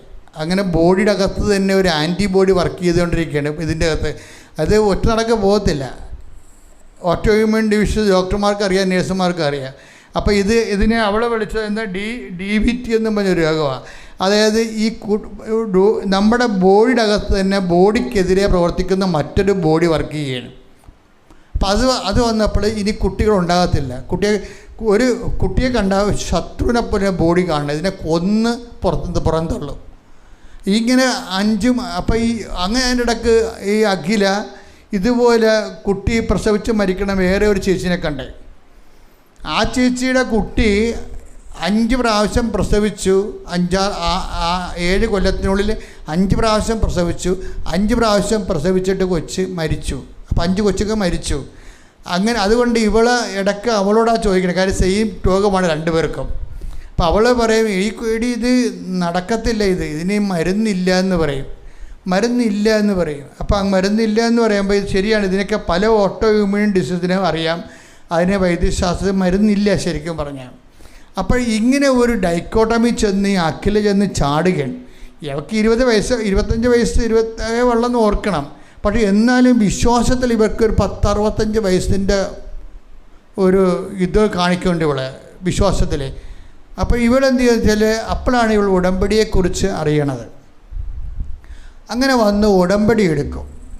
ഉടമ്പടി എടുത്തതിന് ശേഷം അപ്പോൾ ഇപ്പോൾ എന്താ ഉടമ്പടി എടുത്തതിന് ശേഷം ഈ ഉടമ്പടി തൈലം എടുത്തിട്ട് ഇവൾ വയറിലും എല്ലാ സ്ഥലങ്ങളിലൊക്കെ പെരട്ടി വിശ്വാസ പ്രമാണത്തിൽ പെരട്ടി കഴിയുമ്പോൾ എന്നാ സംഭവത്തിൽ ഇവൾക്കുണ്ടായിരുന്ന അസുഖം എന്താണ്, ഈ ഓട്ടോ ഇമ്മ്യൂൺ ഡിസീസ് ഉണ്ടായിരുന്ന കാരണം ബ്ലഡ് ക്ലോട്ട് ചെയ്യുന്നവരായിരുന്നു, എപ്പോഴും ക്ലോട്ട് ചെയ്യും. അതിൻ്റെ കുഴപ്പം അതാണ്, ബ്ലഡ് തന്നെത്താൻ ക്ലോട്ടാവും. ഇപ്പോൾ കുറേ ആൾക്കാരൊക്കെ ഇങ്ങനെ മരിക്കണില്ല, ബ്ലഡ് സ്വാഭാവികമായിട്ട് ക്ലോട്ടിങ് എൻ്റെ കുഴപ്പത്തിൽ ചിലർക്ക് ക്ലോട്ടിങ് നടക്കണില്ല, ചിലർക്ക് പെട്ടെന്ന് ക്ലോട്ടാകുന്നു. അപ്പോൾ ഇതുപോലൊരു ഡിസീസാണിത്.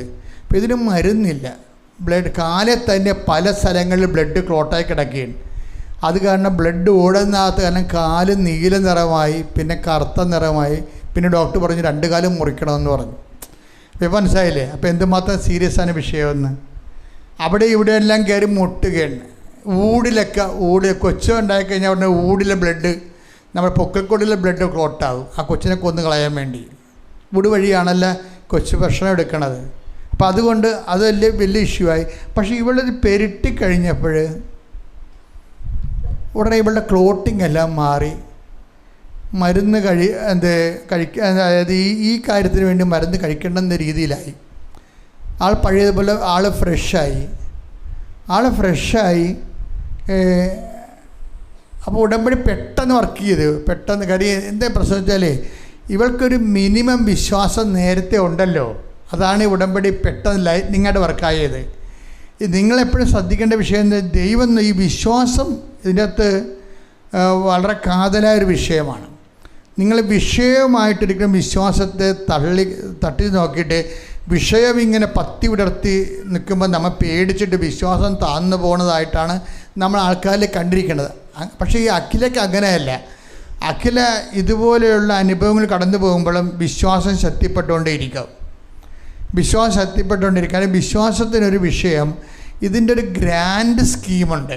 ഗ്രാൻഡ് സ്കീം എന്ന് വെച്ചാൽ നമ്മൾക്ക് ചില സബ്സിഡി, ചിലത് ഗ്രാൻഡ് എന്നൊക്കെ പറയത്തില്ല, അതുപോലെ ലോണ്. അതുപോലെ തന്നെ വിശ്വാസത്തിന് എവിടെയെങ്കിലും ഇടർച്ച വന്നാൽ അവളുടെ പഴയ ഫയലനുസരിച്ച് ദൈവമായിട്ട് ഇങ്ങനെ യോജിച്ച് പോകണം എന്ന് ദൈവത്തിന് ഇട്ടെറിഞ്ഞ് കളയണ ആളല്ല എന്ന് കണ്ടാൽ ദൈവം ഹെൽപ്പ് ചെയ്തുകൊണ്ടിരിക്കും. കാര്യം അത് ഓട്ടോമാറ്റിക്കായിട്ട് വരുന്ന ഹെൽപ്പിംഗ് ആണ്. കാര്യം നമ്മൾ പഴയ കാലങ്ങളിലൊക്കെ നിസ്സാര കാര്യങ്ങളൊക്കെ നിങ്ങൾ പ്രാർത്ഥന മുടക്കുകയും ചില കാര്യങ്ങളൊക്കെ മാസങ്ങളോളം പ്രാർത്ഥിക്കാതൊക്കെ ഇരിക്കുകയൊക്കെ ചെയ്യണില്ലേ, അതൊക്കെ എന്ത് അപകടമാണെന്നറിയാമോ? അപ്പം നിങ്ങൾക്ക് ഇത്തിരി സുഖം തോന്നും അല്ലേ? ഇന്ന് പോയി സിനിമയും കണ്ടുവച്ച് വന്നിരുന്ന് കൊന്ത പോലും ചെല്ലാ കിടന്ന് ഉറങ്ങുമ്പോഴൊക്കെ ഒരു സുഖമില്ലേ? ഈ കുറച്ച് കഴിയുമ്പോൾ ഒരു ഇഷ്യൂ ഉണ്ടാകുമ്പോഴാണ് ഈ ആൾക്കാർ പണി മേടിക്കാൻ പോണത്. അതാണ് എൻ്റെ വിഷയം വരണത്. ഫയർ എഞ്ചിനെ പിടക്കത്തി പിടിക്കുമ്പോൾ ഫയർ എഞ്ചിൻ്റെ മൊബൈലെ ഫയർ എഞ്ചിൻ 100, 150, 108 വിളിക്കും, 104 അത് വേറെ ഇങ്ങനെ ചോദിച്ചിരിക്കണേ, കത്ത് പിടിച്ചോണ്ടിരിക്കുകയാണ്.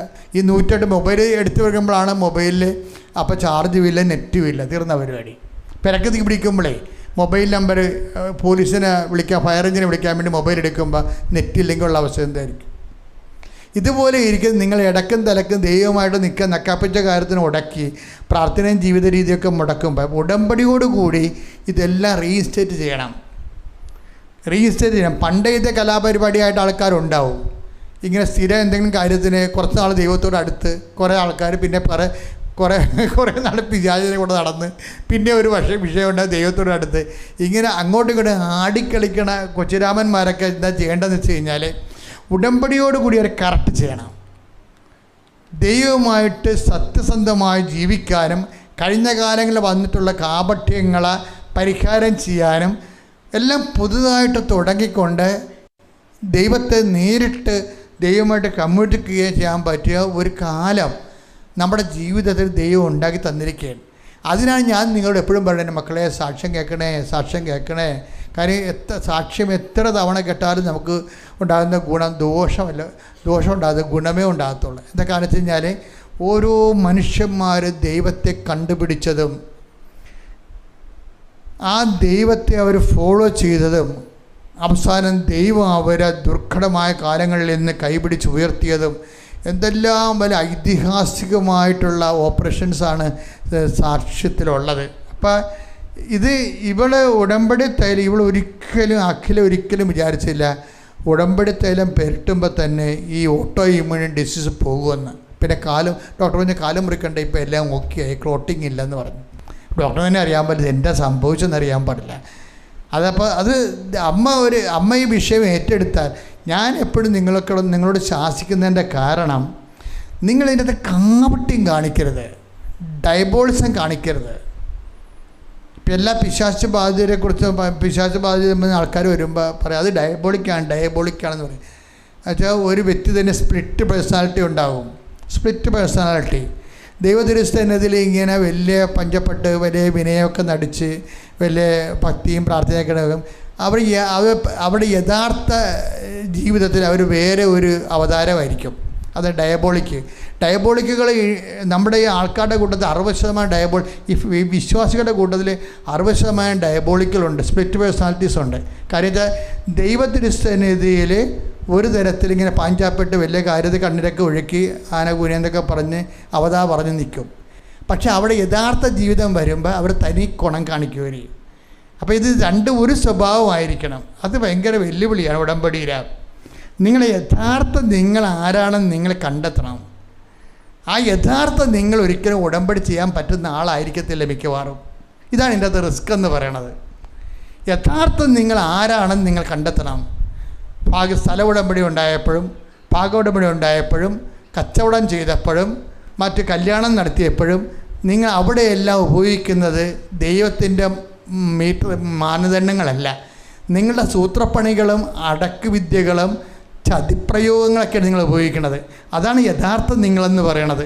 അത് ഉടമ്പടിക്ക് യോഗ്യമായ ആളല്ല. ഉടമ്പടി കുമ്പസാരം എന്ന് പറയണത് ഉടമ്പടിക്ക് പറ്റാത്ത രീതിയിലുള്ള പ്രാകൃതമായ ജനിതകമായ പാരമ്പര്യ രോഗങ്ങളുള്ളവരാണെന്ന് നോക്കണം. പാരമ്പര്യ രോഗം എന്ന് പറഞ്ഞാൽ വാ പൊളിച്ചാൽ നുണയെ പറയത്തുള്ളൂ, വാ പൊളിച്ചാൽ ചതി ചിന്തിക്കത്തുള്ളൂ, നേരെ പോകേണ്ടവനാണെങ്കിൽ വളഞ്ഞേ പോകത്തുള്ളൂ. ഒരു മനുഷ്യമായ ഡീലിങ്സിൽ അവനെ എങ്ങനെ കൊടുക്കാം, എനിക്കെന്ത് 10 പൈസ ഉണ്ടാക്കാമെന്ന് ചിന്തിക്കത്തുള്ളൂ. അതിന് പാരമ്പര്യ രോഗമെന്ന് പറയണത്. ഈ പാരമ്പര്യ രോഗികൾ പ്രത്യേകിച്ച് ശ്രദ്ധിക്കണം. ഞാൻ അവരെ ഒന്ന് പ്രാർത്ഥിച്ചേ. കർത്താവായ ദൈവമേ, കർത്താവായ ദൈവമേ, ഉടമ്പടിയുടെ ഉത്തമ പങ്കാളികളാകാൻ ഞങ്ങളെ ആന്തരിക ജീവിതത്തെയും സമൂഹ ജീവിതത്തെയും ഒരേ രീതിയിൽ ദൈവത്തിന് സ്വീകാര്യമാക്കുവാൻ അമ്മേ പരിശുദ്ധമ്മേ എന്നെ സഹായിക്കണമേ, എന്നെ ഏറ്റെടുക്കണമേ, പുനർനിർമ്മിക്കണമേ.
പരമദിവ്യകാരുണ്യത്തിന് ഈ ടെസ്റ്റില് ശരിക്കും പറഞ്ഞാൽ ഈ അഖിലെന്ന് പറയുന്ന ആള് ഒരു 80-85 മാർക്ക് മേടിച്ച് വിജയിച്ചിരിക്കുന്നത്. എന്താ കാര്യം? കർത്താവിൻ്റെ സ്റ്റാൻഡിലാണ് അവിടെ നിൽക്കുന്നത്, വേറെ ആരും പറയാതെ കേൾക്കാതെ. ആ സ്റ്റാൻഡ് കറക്റ്റ് ചെയ്ത് പോകുമ്പോഴെന്ത് ചെയ്യും? ഇനി കർത്താവ് അവർക്ക് പുതിയ കുഞ്ഞിനെ കൊടുക്കും.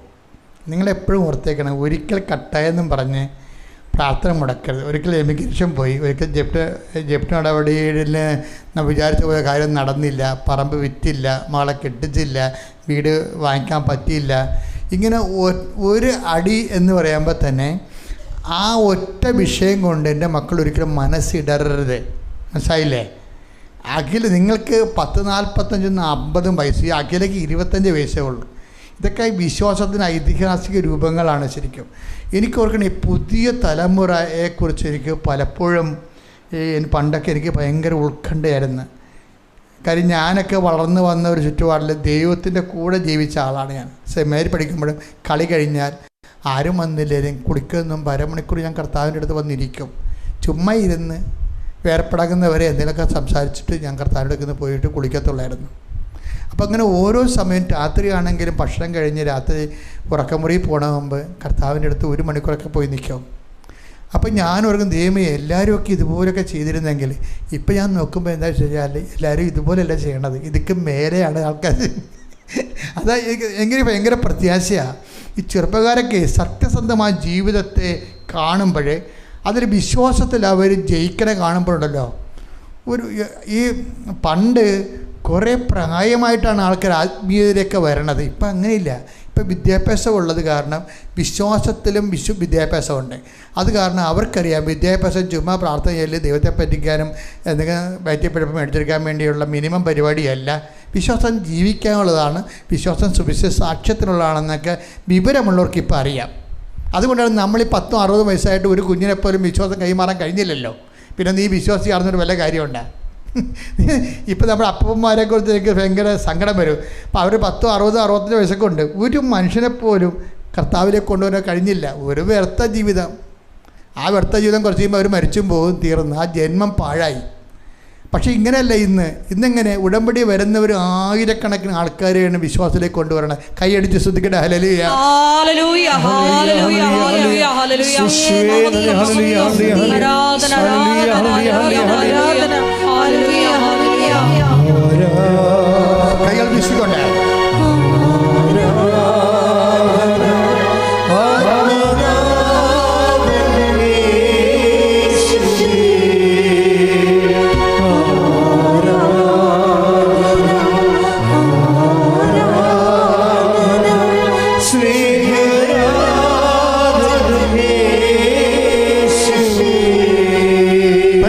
പരമദിവ്യകാരുണ്യത്തിന് ആരാധനയും സ്തുതിയും പുകഴ്ചയും ഉണ്ടായിരിക്കട്ടെ. അതിനുശേഷം ഇവർ ഈ അഖില കർണാടകയിൽ പോയി.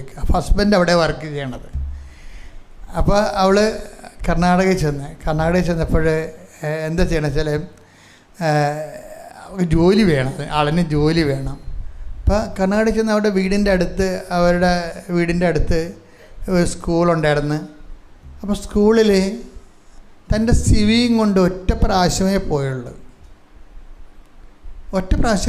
ഒരു ചെറിയൊരു ഇൻ്റർവ്യൂ. അപ്പോൾ തന്നെ അവിടെ ജോലി കിട്ടി. അതാണ് വിഷയം. അതായത് നമ്മളൊരു ടെസ്റ്റ് ജയിച്ചിട്ടാണ് പോണത്.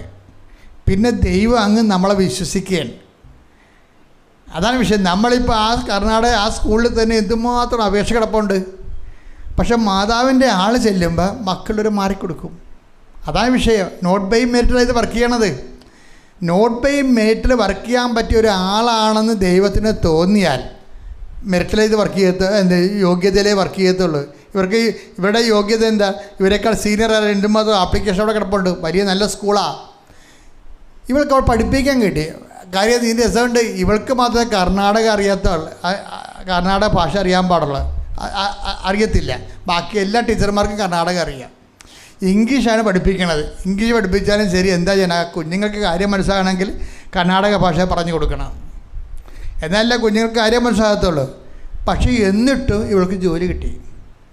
ജോലി കിട്ടണമല്ല വിഷയം. ദൈവം നമ്മളെ ഏറ്റെടുത്ത് കഴിഞ്ഞാൽ അതൊരു വല്ലാത്ത ഏറ്റെടുപ്പായിരിക്കും. എൻ്റെ മക്കളെ, എന്താണ് ഉടമ്പടിയിലെ റിസ്ക് എന്ന് നിങ്ങൾ എന്നോട് ചോദിച്ചാൽ ഞാൻ പറയും, ദൈവം ഏറ്റെടുക്കണം.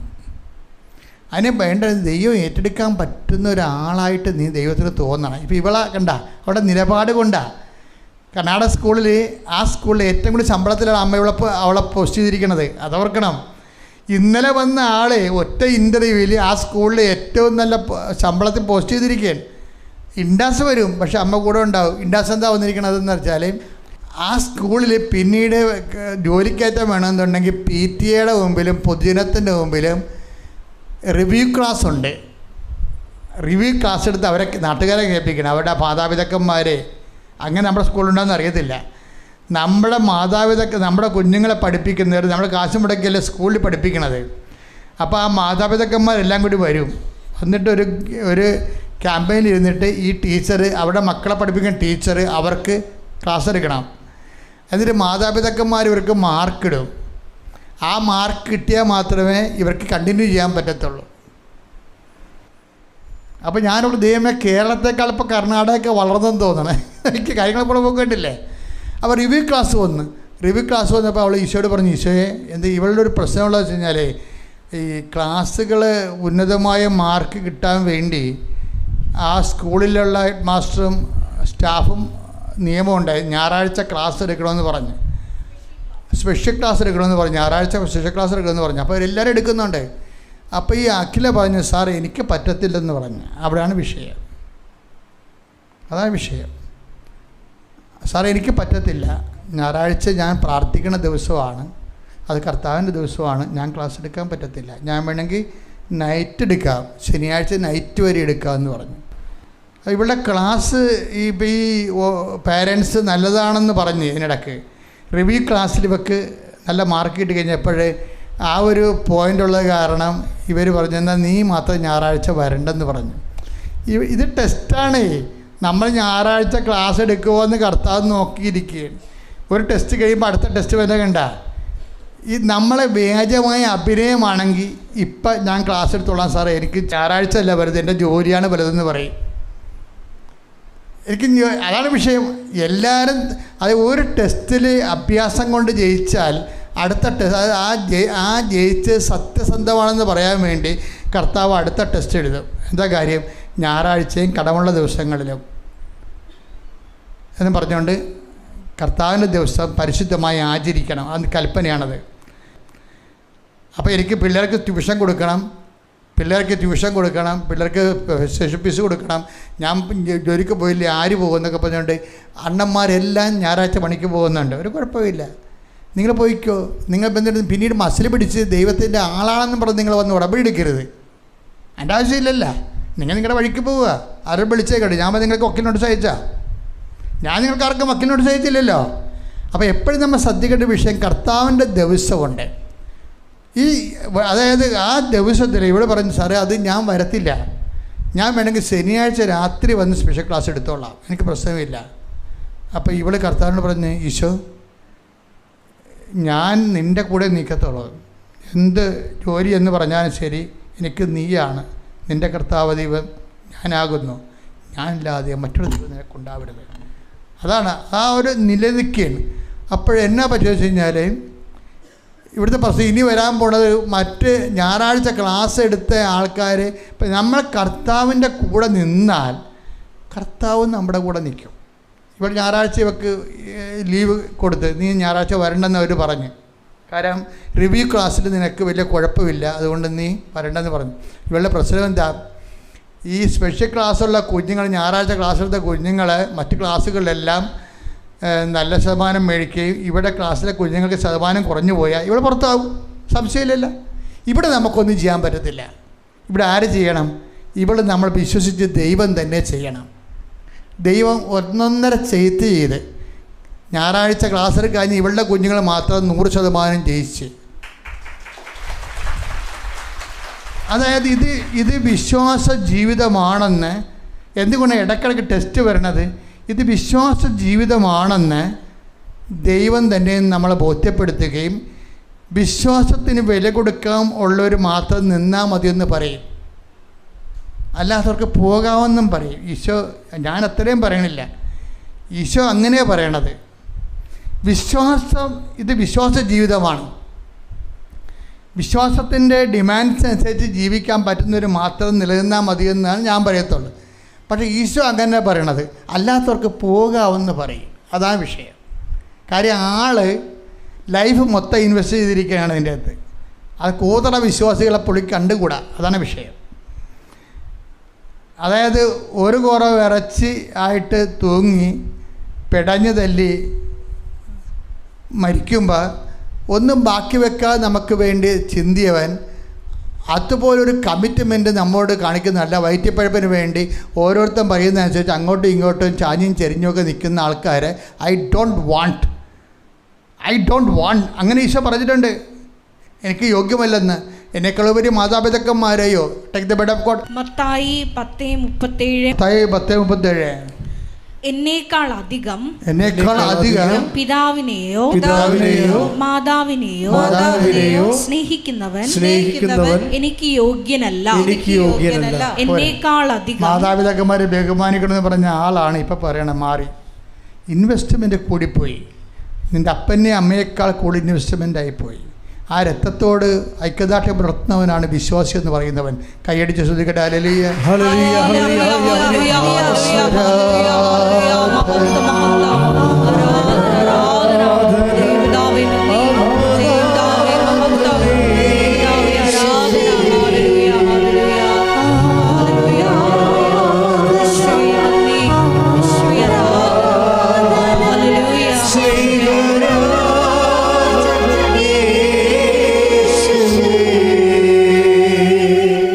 ഭക്തിയോടെ എഴുന്നേൽക്കുക.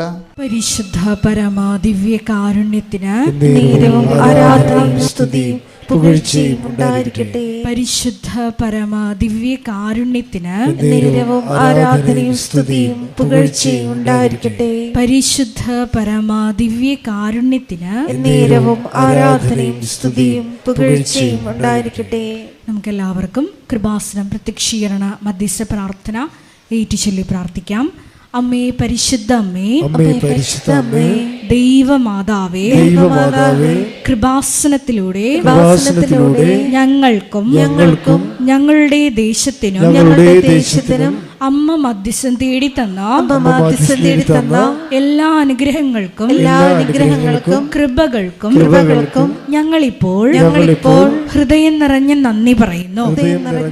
സ്തുതിച്ചു പ്രാർത്ഥിക്കാം. ഹല്ലേലൂയ, ഹല്ലേലൂയ. നാളിതുവരെ ഞങ്ങൾക്ക് ലഭിച്ച എല്ലാ കൃപകൾക്കും അനുഗ്രഹങ്ങൾക്കും നന്ദി പറയുന്നു. ഹല്ലേലൂയ, ഹല്ലേലൂയ. മഹത്വം, മഹത്വം, ആരാധന, ആരാധന. ദൈവപിതാവേ നന്ദി, പിതാവേ മഹത്വം, ദൈവപിതാവേ ആരാധന.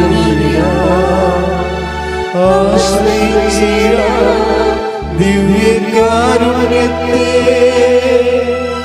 ആരാധിച്ചിടാം, താഴ്വണങ്ങിടാം, ആശ്രയിച്ചിടാം ദിവ്യകാരുണ്യത്തെ. പരിശുദ്ധ പരമ ദിവ്യ കാരുണ്യത്തിന് നേരവും ആരാധനയും സ്തുതിയും പുകഴ്ചയും ഉണ്ടായിരിക്കട്ടെ.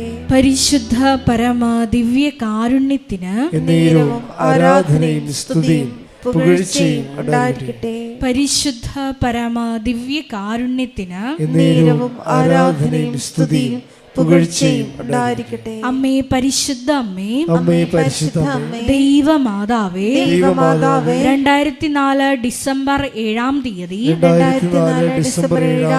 ഉച്ച കഴിഞ്ഞ് 2:30 കൃപാസനത്തിൽ സംഭവിച്ച അമ്മയുടെ പ്രത്യക്ഷപ്പെടലിനെ കുറിച്ച് തിരുസഭയ്ക്ക് സമർപ്പിച്ചിരിക്കുന്ന പഠനരേഖകളുടെ മേൽ വസ്തുനിഷ്ഠവും ദൈവശാസ്ത്ര വിധി പ്രകാരമുള്ളതുമായ അന്വേഷണ പഠനങ്ങൾ നടത്തി ആ പ്രത്യക്ഷപ്പെടലിലൂടെ പ്രകടമായ ദൈവമാതാവിന്റെ പ്രത്യേക കരുതലും സംരക്ഷണവും വെളിപ്പെടുത്തുന്ന പീഡിതരുടെ ആശ്വാസവും പ്രവാചകന്മാരുടെ രാജ്ഞിയും വാഗ്ദാനത്തിന്റെ പേടകവും പ്രപഞ്ച പ്രകൃതിയുടെ മാതാവുമായ പരിശുദ്ധ അമ്മയുടെ ഭക്തി തിരുസഭയിൽ കൂടുതൽ പ്രചരിച്ച് ജീവിതത്തിന്റെ ദുരിത ദുരന്ത അവസ്ഥകളിൽ അകപ്പെട്ട് കഴിയുന്ന അനേകായിരം മക്കൾക്ക് ദൈവത്തിന്റെ സാന്നിധ്യവും സന്ധിപ്പും കൂടുതൽ അനുഭവിക്കുക വഴി ആത്മീയ വിശുദ്ധിയും ദൈവശക്തിയും കൈവരിക്കുവാൻ ഞങ്ങളുടെ കുടുംബങ്ങളെ ഇടയാക്കണമേ. സ്തുതിച്ചു പ്രാർത്ഥിക്കാം. ഹല്ലേലൂയ, ഹല്ലേലൂയ, ഹല്ലേലൂയ. ദിവ്യകാരുണ്യനാഥ, മരിയൻ ഉടമ്പടിയെടുത്ത് പ്രാർത്ഥിക്കുന്ന ഞങ്ങളുടെ കുടുംബങ്ങളെ വിശുദ്ധീകരിക്കണമേ എന്ന് പ്രാർത്ഥിക്കുന്നു, ശക്തീകരിക്കണമേ എന്ന് പ്രാർത്ഥിക്കുന്നു, ആത്മാവാൽ വഴി നടത്തണമേ എന്ന് പ്രാർത്ഥിക്കുന്നു, വലിയ വലിയ സാക്ഷികളാക്കി ഉയർത്തണമേ എന്ന് പ്രാർത്ഥിക്കുന്നു. Hallelujah, hallelujah. ദൈവപിതാവേ നന്ദി, ദൈവപിതാവേ മഹത്വം, ദൈവപിതാവേ ആരാധന.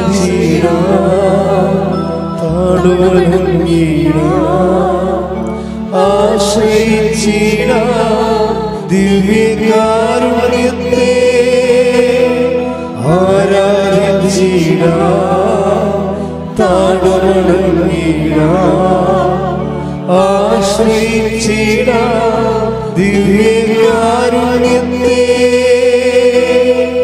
പരിശുദ്ധ പരമ ദിവ്യ കാരുണ്യത്തിന് നേരവും ആരാധനയും സ്തുതിയും പുകഴ്ചയും ഉണ്ടായിരിക്കട്ടെ. പരിശുദ്ധ പരമ ദിവ്യ കാരുണ്യത്തിന് നേരവും ആരാധനയും സ്തുതിയും പുകഴ്ചയും ഉണ്ടായിരിക്കട്ടെ. പരിശുദ്ധ പരമ ദിവ്യ കാരുണ്യത്തിന് നേരവും ആരാധനയും സ്തുതിയും പുകഴ്ചയും ഉണ്ടായിരിക്കട്ടെ. അമ്മേ പരിശുദ്ധ അമ്മേ, അമ്മേ പരിശുദ്ധ അമ്മേ, ഭൂസ്വർലോകങ്ങളുടെ രാജ്ഞിയായ ഭൂസ്വർലോകങ്ങളുടെ രാജ്ഞിയായ അങ്ങേയ്ക്ക് ഭൗമ സംരക്ഷണത്തിനായി പ്രപഞ്ച പ്രകൃതിയെ തന്നെ തിരുസഭ പ്രതിഷ്ഠിക്കുവാൻ ഈ പ്രത്യക്ഷീകരണം വഴി ഇടയാക്കണമേ. പരിശുദ്ധ അമ്മേ, ജപമാല മാതാവേ, സകല കൃപാസനം പ്രാർത്ഥനകളോടും ചേർത്ത് ഞങ്ങൾ ഇപ്പോൾ പ്രാർത്ഥിക്കുന്ന ഈ സമൂഹത്തിന്റെ പ്രത്യേക നിയോഗങ്ങളും മൗനമായിട്ട് നമ്മുടെ വ്യക്തിപരമായ പ്രാർത്ഥനാ വിഷയങ്ങളും സമാനമായിട്ടുള്ള ജീവിത ദുരിതങ്ങളിലൂടെ കടന്നു പോകുന്ന മക്കളെയും കൃപാസനത്തിൽ ജീവനോടെ പ്രത്യക്ഷയായ ദൈവമാതാവിൻ്റെ മധ്യസ്ഥയിൽ ദിവ്യകാരുണ്യ സന്നിധിയിൽ സമർപ്പിച്ച് നമുക്കൊരു നിമിഷം പ്രാർത്ഥിക്കാം.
അമ്മയുടെ പ്രത്യക്ഷീകരണത്തിന്റെ ഈ അനുഗ്രഹവേളയിൽ ഞങ്ങൾക്ക് സാധിച്ചു തരുവാൻ കനിയണമേ.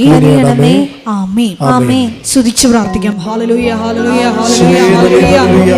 ഒരിക്കൽ കൂടി നാളിതുവരെ കൃപാസനത്തിൽ വന്ന് മരിയൻ ഉടമ്പടിയെടുത്ത് പ്രാർത്ഥിച്ചു പോയിട്ടുള്ള മുഴുവൻ മക്കളെയും, ഓൺലൈനായി ഉടമ്പടിയെടുത്ത് പ്രാർത്ഥിക്കുന്ന മക്കളെയും, ലൈറ്റ് ക്യാൻഡിൽ പ്രയർ വഴിയായിട്ടും അവർ ഡെയിലി ബ്രെഡ് പ്രാർത്ഥനയിലൂടെയും എല്ലാം തങ്ങളുടെ നിയോഗങ്ങൾ സമർപ്പിക്കുന്ന ഓരോ മക്കളുടെയും വ്യക്തിപരമായ ആവശ്യങ്ങളെ ഞങ്ങൾ ഈ അൾത്താരയിൽ സമർപ്പിച്ച് പ്രാർത്ഥിക്കുന്നു. ഏറെ പ്രത്യേകമായിട്ട് ജീവിത ദുരിതങ്ങളിലൂടെ കടന്നു പോകുന്ന മക്കളുടെ പ്രത്യേകമായ നിയോഗങ്ങളെ ഈ അൾത്താരയിൽ സമർപ്പിച്ച് പ്രാർത്ഥിക്കുന്നു. ഗുരുതരമായിട്ടുള്ള രോഗാവസ്ഥകളിലൂടെ കടന്നു പോകുന്ന മക്കളെ ഈ അൾത്താരയിൽ സമർപ്പിച്ച് പ്രാർത്ഥിക്കുന്നു. കടഭാരത്താൽ വലയുന്നവരെയും, ജോലി ഇല്ലാതെ വിഷമിക്കുന്നവരെയും, വിവാഹബന്ധം പിരിഞ്ഞു നിൽക്കുന്നവരെയും, മക്കളില്ലാതെ വിഷമിക്കുന്ന ദമ്പതികളെയും കുഞ്ഞുങ്ങൾ മക്കളെയും പ്രത്യേകമായിട്ട് സമർപ്പിച്ച് പ്രാർത്ഥിക്കുന്നു. ഈശോയുടെ ശക്തി എല്ലാ മേഖലകളിലും ഈ ആരാധനയുടെ യോഗ്യതയാൽ പ്രകടമാക്കണമേ എന്ന് പ്രാർത്ഥിക്കുന്നു. കൃപാസനത്തിൽ നടന്ന പരിശുദ്ധ അമ്മയുടെ പ്രത്യക്ഷീകരണ സ്ഥിരീകരണത്തിനായി മക്കളുടെ നിയോഗങ്ങളെ ഏറ്റെടുക്കണമേ എന്ന് പ്രാർത്ഥിക്കുന്നു. ഹല്ലേലൂയ, ഹല്ലേലൂയ, ഹല്ലേലൂയ. മഹത്വം, മഹത്വം, ആരാധന, ആരാധന. ഹല്ലേലൂയ, ഹല്ലേലൂയ, ഹല്ലേലൂയ. നമുക്ക് എല്ലാവർക്കും എഴുന്നേറ്റ് നിന്നുകൊണ്ട് കരങ്ങളടിച്ചുകൊണ്ട് ദൈവസ്നേഹത്തോടെ സന്തോഷത്തോടെ ദൈവത്തെ മഹത്വപ്പെടുത്തി ഗായക സംഘത്തോട് ചേർന്നുകൊണ്ട് പാടി പ്രാർത്ഥിക്കാം.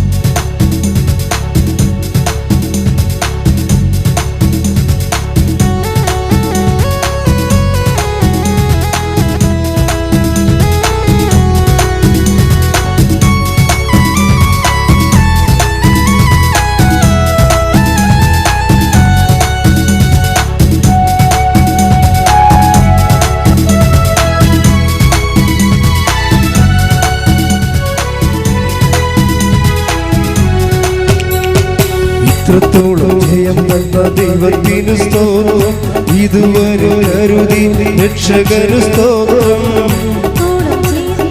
ദൈവത്തിനു സ്തോത്രം, ഇതുവരെ കരുതി രക്ഷകനു സ്തോത്രം. ഇനിയും കൃപ തോന്നി കരുതിടണേ, ഇനിയും നടത്തണേ തിരുഹിതം. ഇനിയും കൃപ തോന്നി കരുതിടണേ, ഇനിയും നടത്തണേ തിരുഹിതം. ഇത്രത്തോളം ജയം തന്ന ദൈവത്തിന് സ്തോത്രം. ഇതുവരെ കരുതി രക്ഷകന് സ്തോത്രം. ഇനിയും കൃപ തോന്നി കരുതിടണേ. ഇനിയും നടത്തണേ തിരുഹിതം. ഇനിയും കൃപ തോന്നി കരുതിടണേ. ഇനിയും നടത്തണേ തിരുഹിതം. സ്തുതിച്ച് പ്രാർത്ഥിക്കാം. ഹല്ലേലൂയ ഹല്ലേലൂയ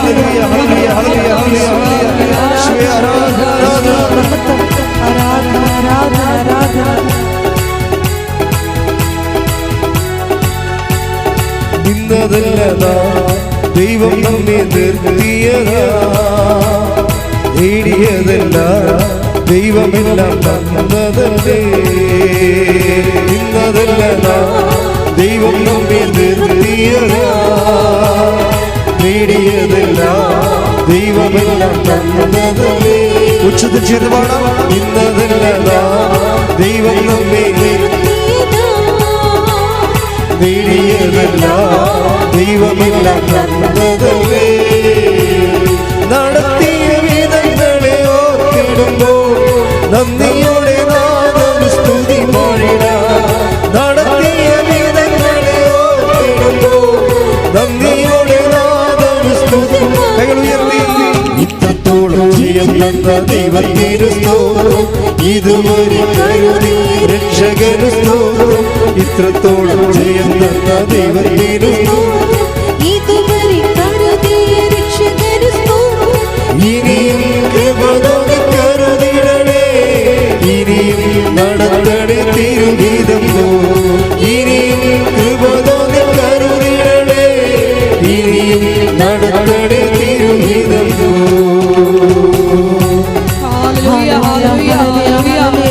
കൃപാസനത്തിന്റെ എല്ലാ നിർമ്മാണ പ്രവർത്തനങ്ങളെയും പ്രത്യേകമായിട്ട് സമർപ്പിച്ചു പ്രാർത്ഥിക്കുന്നു.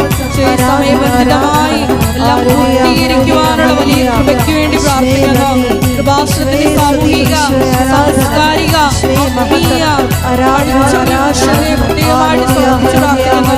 എല്ലാ മേഖലകളിലും പരിശുദ്ധ അമ്മയുടെ ഇടപെടൽ ഉണ്ടാകുവാനുള്ള വേണ്ടി പ്രാർത്ഥിക്കുന്നു. Hallelujah, hallelujah, hallelujah, hallelujah. Hallelujah, hallelujah, hallelujah, hallelujah. Shwe aradhana, shwe mahata, mahata, mahata, mahata. Hallelujah, hallelujah, hallelujah. Hallelujah, hallelujah. Shwe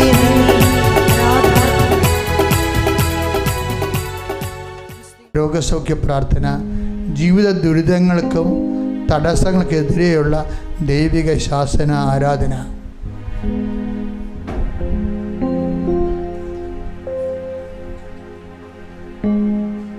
സന്തോഷത്തോടെ ഭക്തിയോടെ കർത്താവിൻ്റെ മക്കളെല്ലാവരും അനുഗ്രഹിക്കുന്ന സമയമാണ്. നിങ്ങൾ വെളുപ്പിനെ 3 മണിക്കും 4 മണിക്കൊക്കെ എഴുന്നേറ്റ് പോകുന്ന ആൾക്കാരാണ്. കർത്താവിനത് അറിയാം.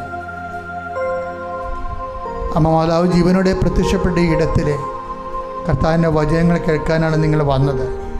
കർത്താവിൻ്റെ തിരുമുറുവാർന്ന വലതുകരത്താൽ എൻ്റെ മക്കളുടെ ശിരസിൽ കൈവച്ച് പ്രാർത്ഥിക്കുകയും അനുഗ്രഹിക്കുകയും നീ ഇപ്പോഴനുഭവിക്കുന്ന കണ്ണീരിൽ നിന്നൊക്കെ വിടു നൽകുന്ന സമയമാണ്. ശ്രുതികട്ടെ, ശ്രുതികട്ടെ, ശ്രുതികട്ടെ.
പ്രിയപ്പെട്ടവർ, ഈ പാട്ട് തന്നെ നമ്മൾ പാടിക്കൊണ്ടേയിരിക്കുക. ഇപ്പോഴച്ഛൻ നിങ്ങളെ ആശീർവദിക്കുകയാണ് ഈശോയുടെ നാമത്തിൽ. എനിക്ക് വലിയ പ്രതീക്ഷയും സന്തോഷമുണ്ട്. പരിശുദ്ധാത്മാവിൻ്റെ മനസ്സിൽ പറയുന്നുണ്ട്, ഈ മക്കൾ കർത്താവിൻ്റെ അവകാശം ഓഹരിയുമായ മക്കളാണ്. അവരുടെ എന്ത് തന്നെ വിഷയങ്ങളായാലും അവരുടെ യോഗ്യതകളെക്കാളുപരി അവരുടെ കണ്ണീരിൻ്റെ ബലം കൊണ്ട് അവരുടെ കുടുംബത്തെ ഞാൻ അനുഗ്രഹിക്കുന്നു. ഈശോ പറയുന്ന സ്തുതികടെ ഹല്ലേലൂയ.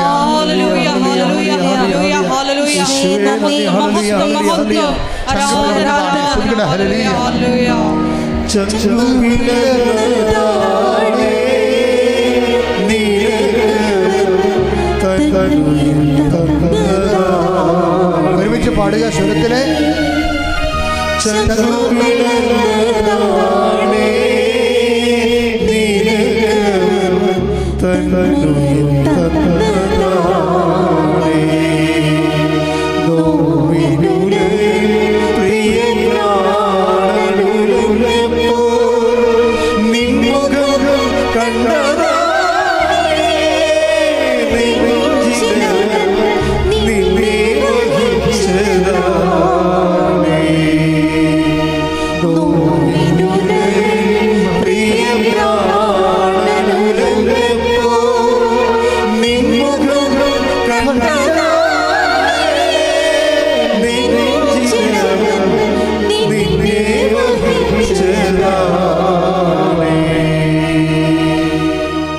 രോഗമുള്ളിടത്ത് വിശ്വാസത്തെ കൈകൾ വെക്കുക.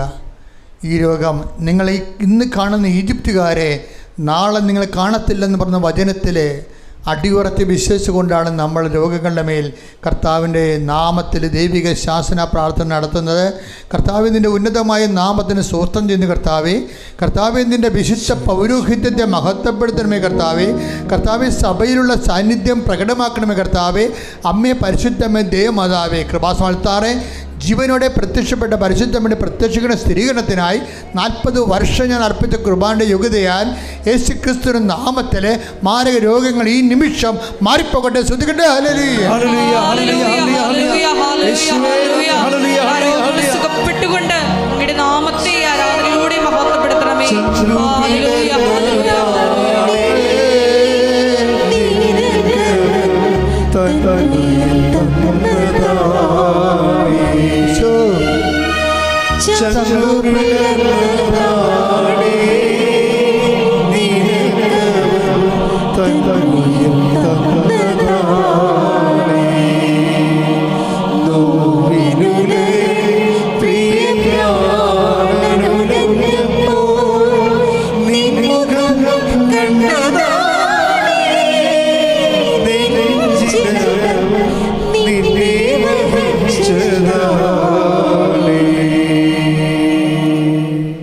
ജോലിയില്ലാത്തവരെ, ജോലി നഷ്ടപ്പെട്ടവരെ, ജോലിക്ക് വേണ്ടി ഇപ്പോഴ് പരിശ്രമിച്ചുകൊണ്ടിരിക്കുന്നവർ, മക്കളുടെ ഉന്നത വിദ്യാഭ്യാസത്തിന് വേണ്ടി മനസ്സ് കലക്കത്തോടുകൂടി എന്ത് ചെയ്യണമെന്നറിയാതെ വിഷമിക്കുന്നവർ, എന്ത് പഠിപ്പിക്കണം എന്നറിയാൻ പാടില്ലാതെ കുഴയുന്നവർ, അവർക്കെല്ലാം ഈ ആഴ്ചയിൽ കൃപാസനത്താറെ ജീവനോടെ പ്രത്യക്ഷപ്പെട്ട പരിശുദ്ധ അമ്മയെ നിങ്ങൾക്ക് വേണ്ടി മധ്യസ്ഥം വഹിക്കുന്ന സമയമാണ്. നിങ്ങൾക്ക് അതിനുള്ള യോഗ്യതയുണ്ട്. നിങ്ങൾ പരിശുദ്ധ അമ്മയുമായി ഉടമ്പടിയാണ്. കഴിഞ്ഞ ദിവസങ്ങളിൽ ഒരു മോള് സാക്ഷ്യം പറയണത് ഇങ്ങനെയാണ്: അമ്മേ, ഞാൻ കാനഡയിൽ ഒറ്റക്കാണ്, എനിക്ക് ജോലിയില്ല, എനിക്ക് ഉടമ്പടി മാത്രമേ ഉള്ളൂ എന്ന്. അപ്പോൾ ഉടമ്പടി അമ്മയും അവളും ചെന്നപ്പോൾ എടുത്ത ഉടമ്പടിയെക്കുറിച്ച് അവൾക്ക് ഭയങ്കര ബോധ്യമാണ്. പിന്നെ അവളുടെ ജീവിതം ഇങ്ങനെ മാറി മറിയണതും അമ്മ അവളെ ഒരേ സ്ഥലത്ത് കൂട്ടിക്കൊണ്ടു പോകണ കണ്ട കണ്ണ് നിറഞ്ഞു പോയി. അതൊന്നും പറയാൻ നമുക്കിവിടെ ഇന്ന് സമയമില്ല, ഞാൻ ഒരിക്കലത് പറയാം. എങ്കിലും ആ സാക്ഷ്യമൊന്ന് നിങ്ങൾ ശ്രദ്ധിക്കണം. നമ്മുടെ സാക്ഷ്യത്തിലതുണ്ട്, സൂപ്പർ സാക്ഷ്യം. അവർക്ക് എടുക്കുന്ന നിലപാടുകളാണ്. വിശ്വാസം ഒരു നിലപാടാണ്, മറിയം ഒരു നിലപാടാണ്. നിനക്കില്ല, അവർക്ക് വീഞ്ഞില്ല, അവർക്ക് അപമാനം വരാൻ പോകുന്നു. നമ്മുടെ ജീവിതത്തിൽ വരാൻ പോകുന്ന കാർമേഘങ്ങൾ ജീവിതം ഡാർക്കാകാൻ പോകുന്നു എന്നാണ് അമ്മ കാനായിലെ കല്യാണത്തിൽ ഈശോയോട് പറഞ്ഞത്. അവർക്ക് വീഞ്ഞില്ല, അവരുടെ ജീവിതം മറ്റു മനുഷ്യരുടെ മുമ്പിൽ അപമാനിക്കപ്പെടാൻ പോകുന്നു, അവർ ഡാർക്കാകാൻ പോകുന്നു. അപ്പോഴാണ് കർത്താവ് തൻ്റെ കൈകൾ നീട്ടിയത്. മറിയത്തിൻ്റെ മധ്യസ്ഥതയിൽ ആ കൈകൾ ദൈവപൈതലേ ഇപ്പോഴ് നിന്റെ ജീവിതത്തിൻ്റെ മേൽ ഉയരുന്നു. ശ്രുതിക്കട്ടെ ഹല്ലേലൂയ. കർത്താവേ, ജോലിയില്ലാത്തവര്, ജപ്തി നടപടി നേടുന്നവര്, കുടുംബ വഴക്കിലകപ്പെട്ടവര്, ഭാര്യഭർത്തക്കന്മാർ തമ്മിൽ ഭിന്നിച്ചിരിക്കുന്നവര്, കേസിലായവര്, കർത്താവ് മക്കളില്ലാത്തവര്, വീടില്ലാത്തവര്, സ്ഥലമില്ലാത്തവര്, ജപ്തി നടപടി നേടുന്നവര്, സാമ്പത്തിക ബാധ്യതയുള്ളവര്, പലതരത്തിലുള്ള വിഷമത അനുഭവിക്കുന്ന മാരക രോഗങ്ങള്, തീരാവേദനകള്, ജീവിത ദുരിതങ്ങള് യേശു ക്രിസ്തുവിന്റെ നാമത്തില് മാറിപ്പോകട്ടെ. ശ്രദ്ധിക്കട്ടെ.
നിൽക്കുക. ഉടമ്പടിയിൽ ഇരിക്കുന്നവർ അച്ഛനെ കാണാൻ രാവിലെ എല്ലാ ദിവസവും അച്ഛൻ ആൾക്കാരെ കാണുന്നുണ്ട്. എങ്കിലും നിങ്ങൾ ഈ ആഴ്ച ഒരു ദിവസം അച്ഛനില്ല. അപ്പം നിങ്ങൾ ഓഫീസിൽ വിളിച്ച് ചോദിക്കണം. എല്ലാ ദിവസവും ഇല്ല, ബുധനാഴ്ചയാണ് ഇത്തിരി ചെറിയ പ്രശ്നമുള്ളത്. അപ്പോൾ നിങ്ങൾ ഓഫീസിൽ വിളിച്ച് ചോദിക്കണം, അച്ഛൻ ബുധനാഴ്ച ഉണ്ടാകുമോ ഇല്ലയും ചോദിക്കും. ബാക്കി എല്ലാ ദിവസങ്ങളിലും ഉണ്ട്, ഒരു പ്രശ്നമില്ല. വ്യാഴാഴ്ചയും ഞായറാഴ്ചയും അച്ഛൻ ആൾക്കാർ കാണുന്ന ദിവസമല്ല, നിങ്ങൾക്കറിയാം. ബാക്കി എല്ലാ ദിവസവും തിങ്കൾ, ചൊവ്വ, ബുധൻ, ഈ ബുധനാഴ്ച മാത്രമേ പ്രശ്നമുള്ളൂ. ബാക്കി വെള്ളി, ശനി എല്ലാ ദിവസവും അച്ഛനുണ്ട്. മൗനമായി പ്രാർത്ഥിക്കുക. സമാപന ആശീർവാദം. ശിരസ് നമിച്ച് നമുക്ക് ദിവ്യകാരുണ്യനാഥന്റെ ആശീർവാദം സ്വീകരിക്കാം.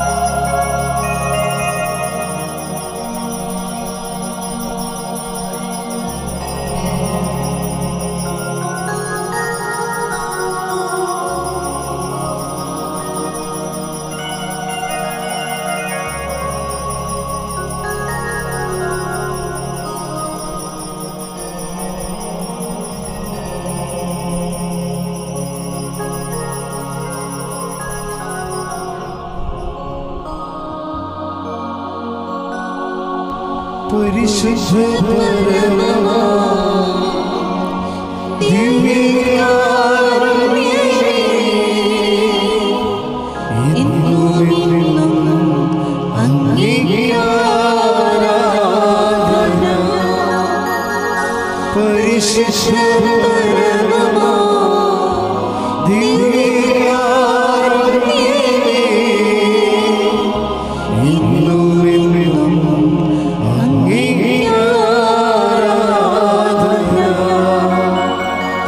പരിശുദ്ധ പരമമാ ദിവ്യകാരുണ്യമേ,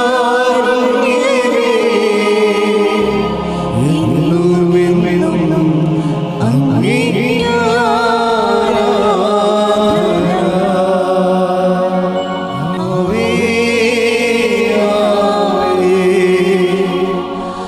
ആവേ മരിയ, ആവേ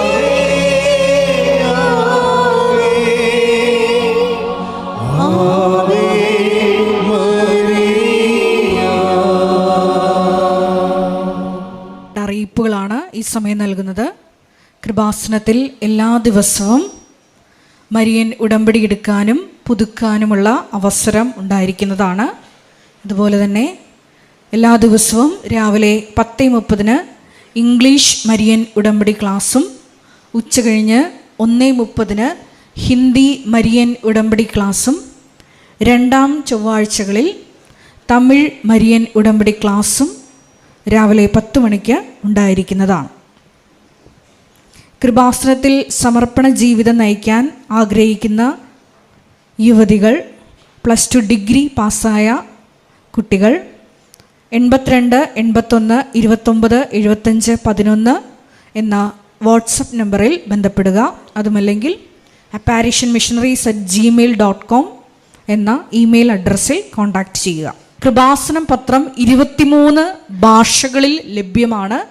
നിങ്ങൾ ആയിരിക്കുന്ന ഇടങ്ങളിൽ ഏത് ഭാഷ കൊടുത്താൽ ദൈവജനത്തിന് ഏറ്റവും പ്രയോജനകരമാകും എന്നുള്ള ഭാഷകളാണ് ഉടമ്പടി എടുക്കുന്ന സഹോദരങ്ങൾ വാങ്ങിച്ചുകൊണ്ട് പോകേണ്ടത് എന്നുള്ള കാര്യം സ്നേഹപൂർവ്വം ഓർമ്മപ്പെടുത്തുന്നു.